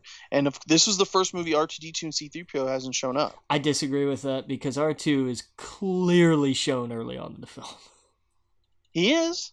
He was, God, what the hell scene was it? But I know there was R2. Is he not on the yacht? No. I remember seeing his type of droid, but not R2D2. But man, it's not, like, they've been very clear about, like, the different versions of R2 units. Right. And, like, R4 and everything. Like, all the astromechs have been different. There's never been a duplicate. And I know R2D2 when I see it. I know that was R2D2. Well, we're gonna have to watch it a million more times to find out. Agree. You're on. But and here's the thing: it's not outside the realm of possibility either. Oh no! Because R2 was still in the Organa household employ at that time. Yes. So if there was someone there that represented them, but I don't see them hanging out with. I see them Crimson Dawn. I could still see them using him as a spy, though, knowing well, because here's the thing: because Bale knew the Jedi. He knew what they had done. He would have been briefed on R2D2. That he was given the droids. Oh yeah. So he knew what they were. That's why he had C-3PO's databank wiped. Oh yeah. So that makes sense. They could have been spying. You're absolutely right. Look, hey, it's a possibility. Like I said, we're gonna have to watch it. It's one thing that like it's completely within the realm of possibility. But I'm just like I know that was R2D2. It had to have been. Oh yeah. Well, did you notice that when they got off the ship in Kessel, Kara said that she was an associate of the Viceroy for the Trade Federation? Yes, caught that. And how confused they looked. Yes. They're like, what? The Trade Federation. And of course Beckett had the same outfit that Lando wore. Yeah, that same prison guard mask and everything. Security. Yeah, oh yeah. And then I thought when they start to take over the control room, we get to my favorite Easter egg of this entire movie. Yep. And it was one that I am sure so many people even people who know it don't know they know it. Right. Because it was such a bizarre Easter egg. I almost flipped out. And I was like the only one. Like, it didn't register on anybody else. I was looking around. What? Really? Yeah.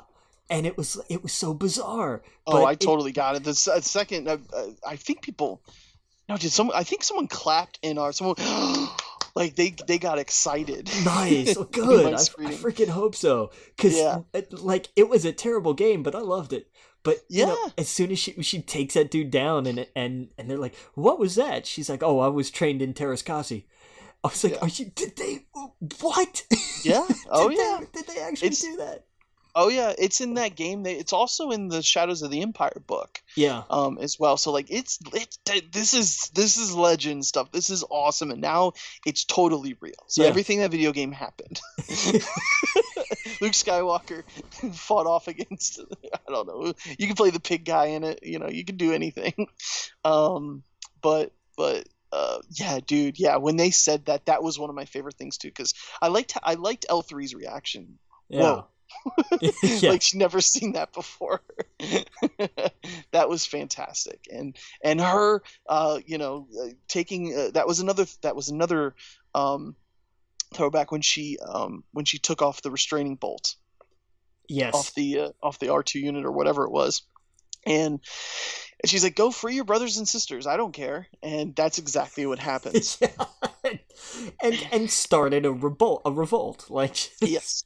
Oh yeah, started a revolt and just went crazy with it. It was fantastic. It was fun, and it was kind of silly just seeing, like, had it been people it would have been so much more serious, but like these are just like a hodgepodge of droids.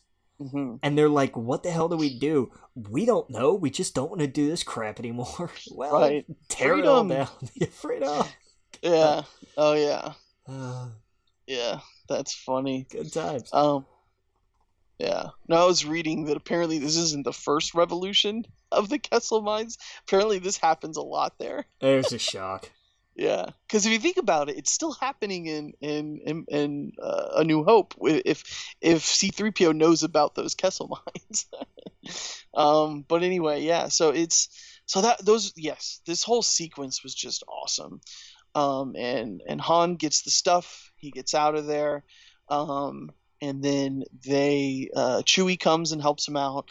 And they escape. And I loved Han throwing him the gun, or Lando throwing him the gun, and they're just shooting it out, and they get off the planet. And I just thought that whole sequence was awesome. And then at the end, when L3 went down, and we saw Lando lose it. Yeah. Yeah.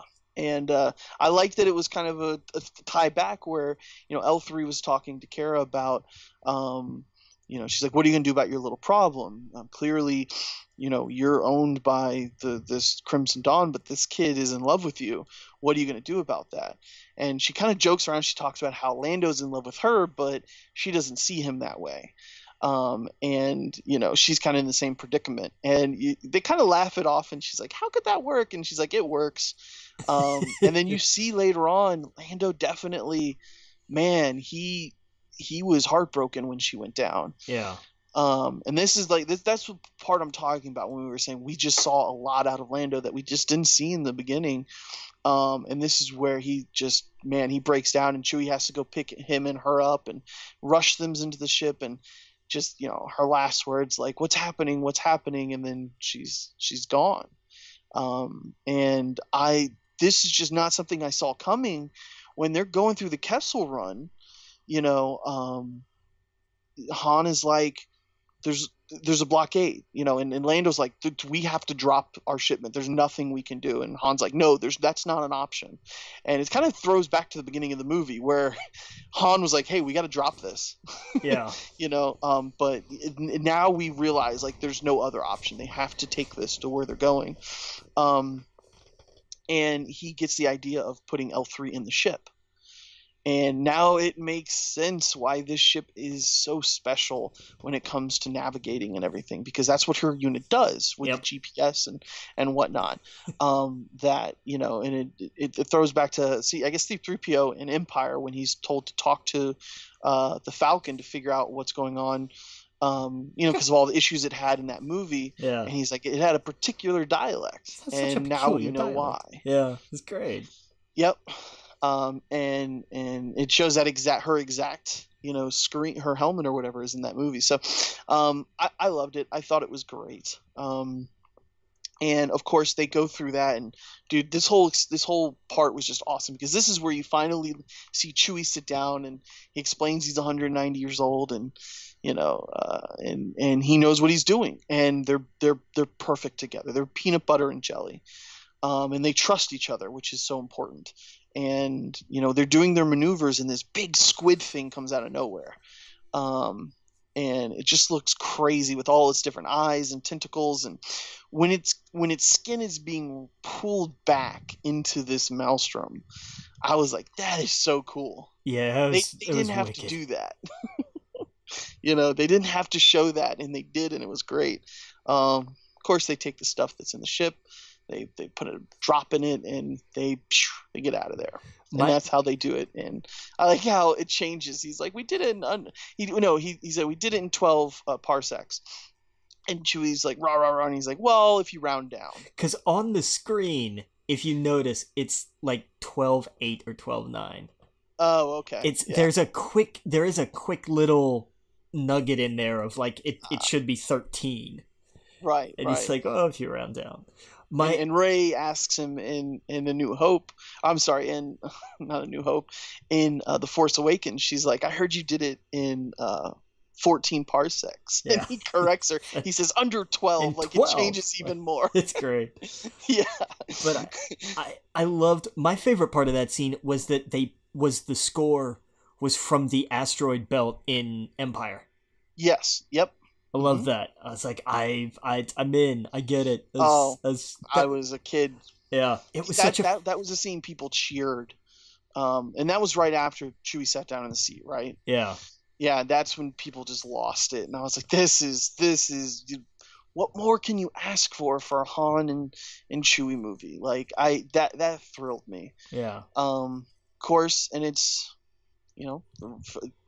like a rhyme. It's right at the beginning of the movie where he turns it sideways and whatnot, and that's exactly what he does. And so they escape. They go to, what's the planet they go to? The one where they're refining the Calaxium or whatever. Oh, I do not know. Savarine. Oh, okay. Savarine. Okay, gotcha. Yeah.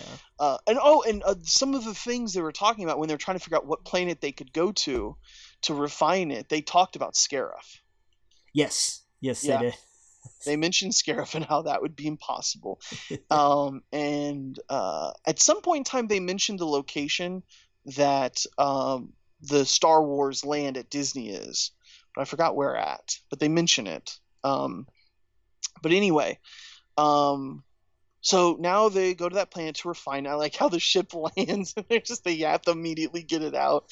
And the Marauders from the beginning of the movie who've been tracking them this whole time, they kind of met up with them at the finish line because they knew they were going to show up there. Yeah. And this is when we find out that it's a kid. It's a little girl that is in charge of them. And she explains that these people have come to each of their planets and just villaged and raped and taken everything, cut off the tongue of the elders or whatnot. And that organization is the Crimson Sun, right? Crimson Sun? Dawn, Crimson Dawn. I was close. And they've had enough of it, and they're starting a rebellion. And I thought that was cool. That Han is like, we got to help them. The fact that he helped and helped fund the beginning of the rebellion is crazy, which is ironic and just everything. Yeah. But anyway, he decides to help them, and Beckett is like, I don't know about this kid. I'm going to get out of here. I suggest you do too. So he tells me, he's like, I hear about a job on Tatooine, big time gangster, putting a crew together. And so he leaves and he exits. Yeah. And Han and them come up with a plan. They go up and they talk to Voss because he shows up. Excuse me. And then it all goes down. And Voss from the get-go knows that it's a setup. He knows that Kara has betrayed him. We find out that moment that Beckett comes in, and we find out that he's betrayed all of them. And basically Han's like, hey, I figured you would do this. And it turns out the stuff is real that's up there, the Calaxium or whatever, and the stuff down below are not, and that they're just a bunch of elderly people in the outfits, and that the real Marauders come out and attack his soldiers, and so kind of all hell breaks loose. And Beckett ends up leaving with Chewie, right? Yeah, and the Coaxium. And so it's just Han, Kara, and Voss in the room, and they fight, and she ends up killing him using Terrakoski, or how do you pronounce it? Terrakoski, yeah. Terrakoski, yeah. And so, what did you think of this whole sequence? It was well done. It's like, I liked it, and I love the way it ended.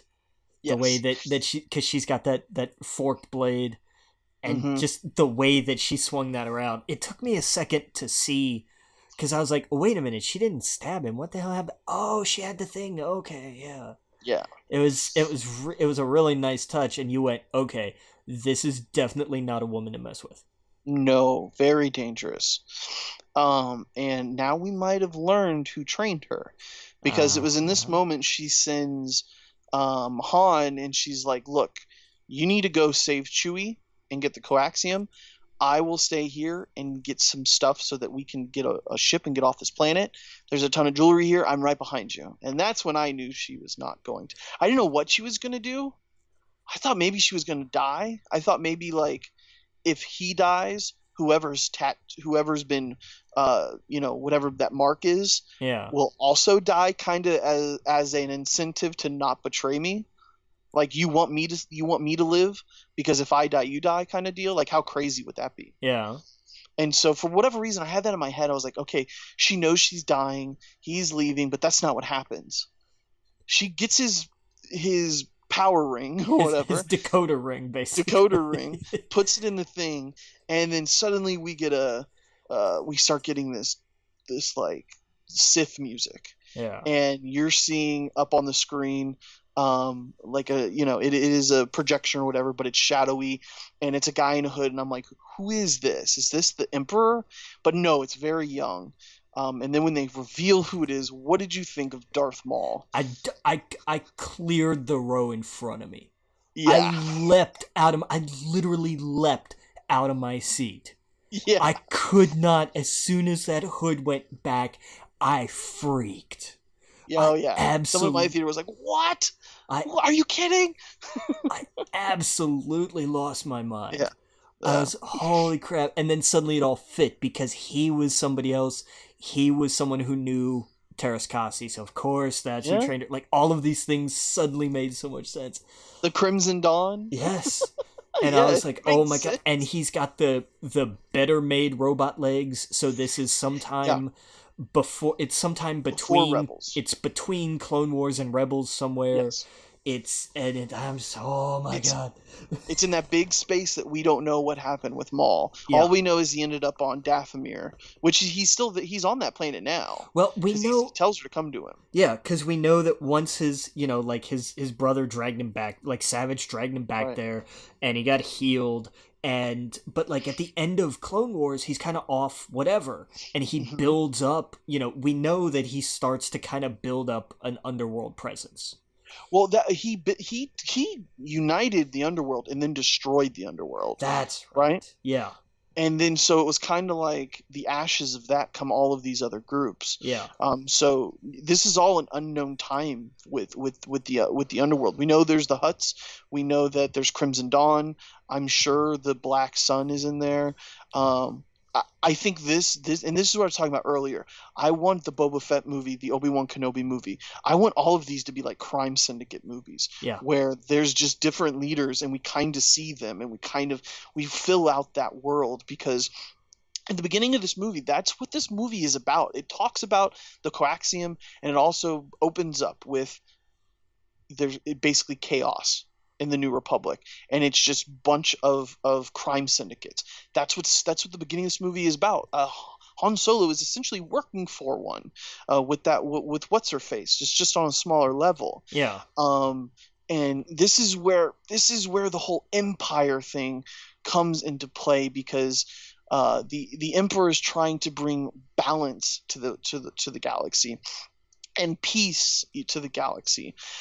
And these crime lords are kind of running rampant, I guess, at this point. So it's such an interesting time frame, and I don't, because they're Maul and Han Solo, can they be in the same room together? Because he doesn't believe in the Force.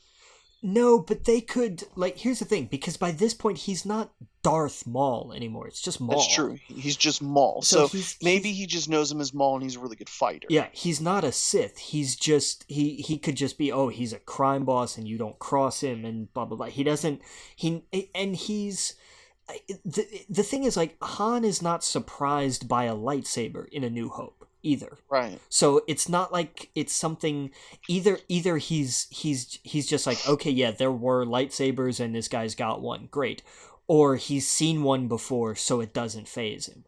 Mm-hmm. So I'm wondering, does he see Maul fight? Like, you could do that. You could have a confrontation. Sure, no problem. That's true. That's true. It's he might not like maybe move stuff or something. He might not like, because isn't that what Han says? He's like, I need to rewatch that scene. Maybe he was just saying that he doesn't believe in the Force as in something that is controlling everything. Yeah, what old superstitions and hokey religions. Right, I think is what he says. So it's it's more, and Maul was not, when we see him in film, at least, he's not a Force guy. He's a duelist. Right. He's a fighter. He's not one for Force tricks. He wants to fight. Right. Exactly. You're absolutely right. I think the only time I remember him really doing Force stuff was in Rebels when he pushed, what's his face across a distance so he can go into the Jedi Temple, and that's really it. Yeah. Or the Sith, to get the Sith holocron or whatever. But yeah, dude. So this could totally set Maul up. And it was one of the biggest surprises that I'm just so glad I did not know going into the film. Yeah. Because I saw a lot of people, well, how could this be spoiler if we already know what happens? It's like, look, Here's they've how. included things in this movie that it would suck to get spoiled. Yeah. And I'm so glad that I was surprised, because it's especially Star Wars film, it's so hard to surprise people with something these days. And this is essentially what the Marvel films does, but instead of the after credit scene, they're like, we could just put it right here. Yeah. And this sets up now, it just expands it to where it's like, this just totally, if there was no, people have been wanting vindication for Rebels and Clone Wars, and this is it. If there's not, obviously he came from the movies, but for him to die the way they did in Episode 1, and then the journey he went on in the animated shows to come back like this, and all of us, when we saw the lightsaber, that's an Inquisitor lightsaber. When we see the legs, those are the normal legs, the normal robot legs. So he's been on a journey. We know about that. The rest of the audience is going, how is he still alive? Yeah.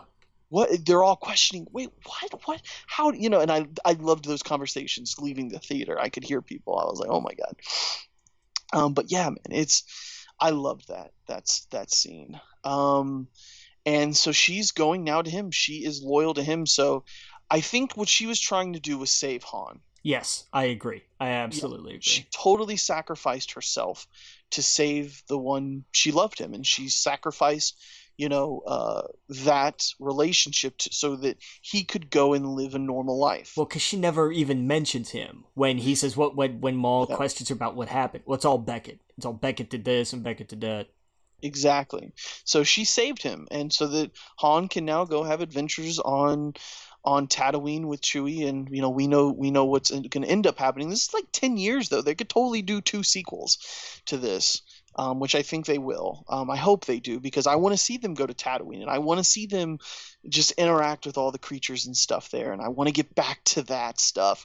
That's one thing I loved about this film, is there was a lot of aliens from the original movies in this. Yeah.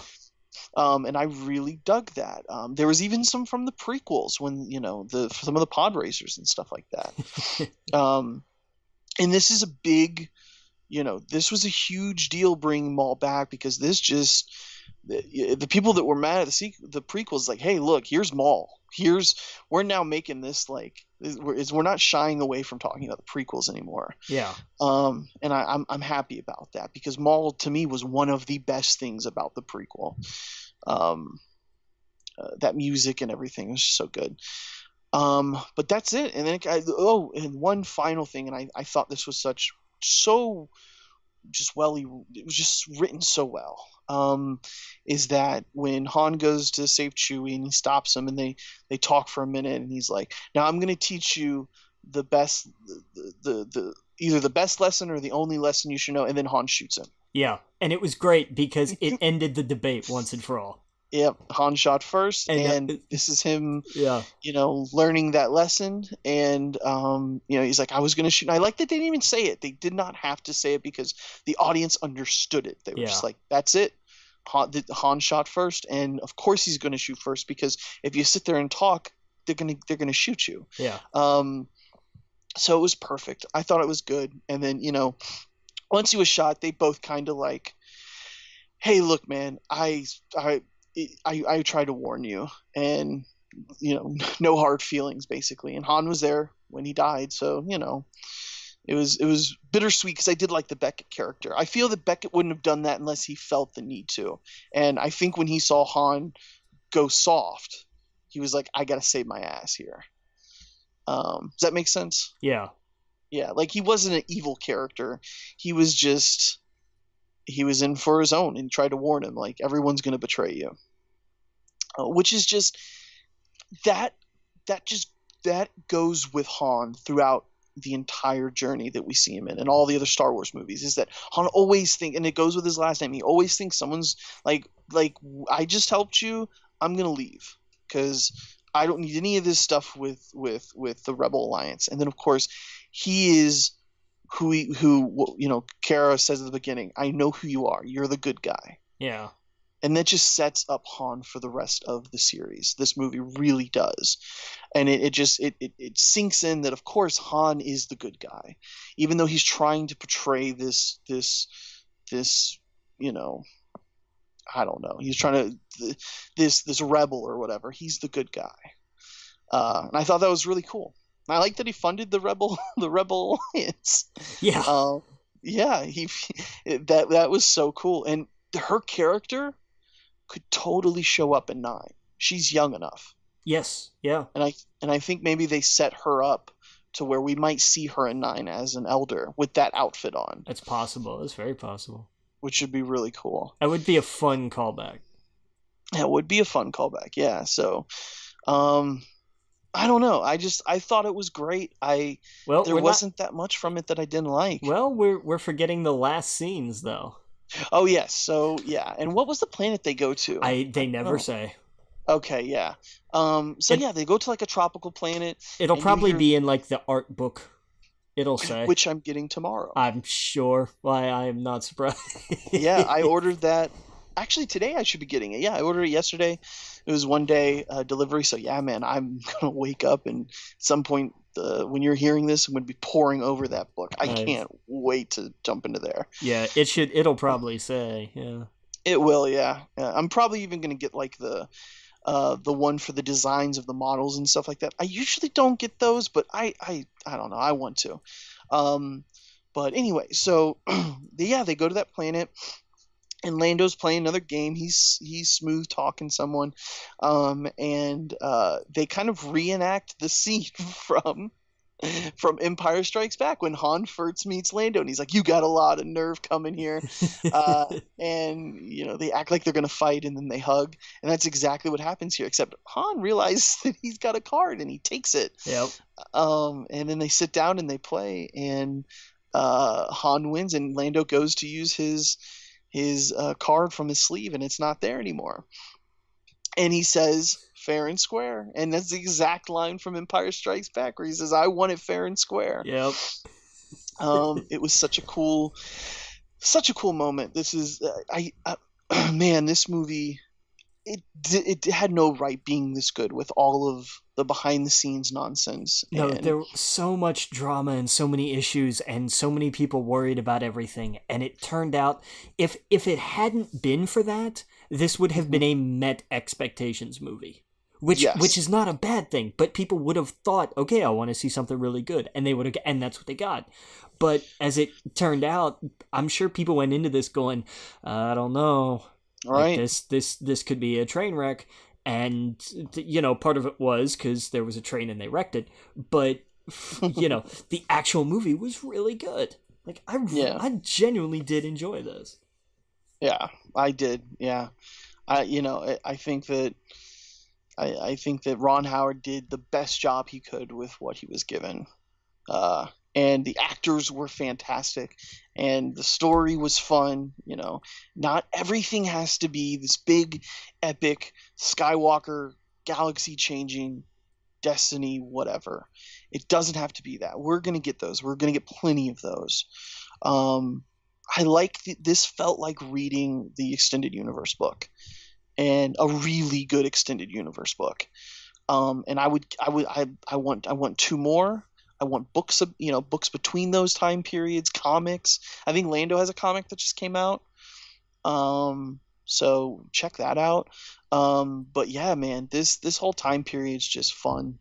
And I really do hope we see the Boba Fett and Obi in the same time period, so we can flesh out what's going on with all these characters, and they can then at the end have them all intertwined with each other, kind of like a Marvel Civil War thing, but with these characters.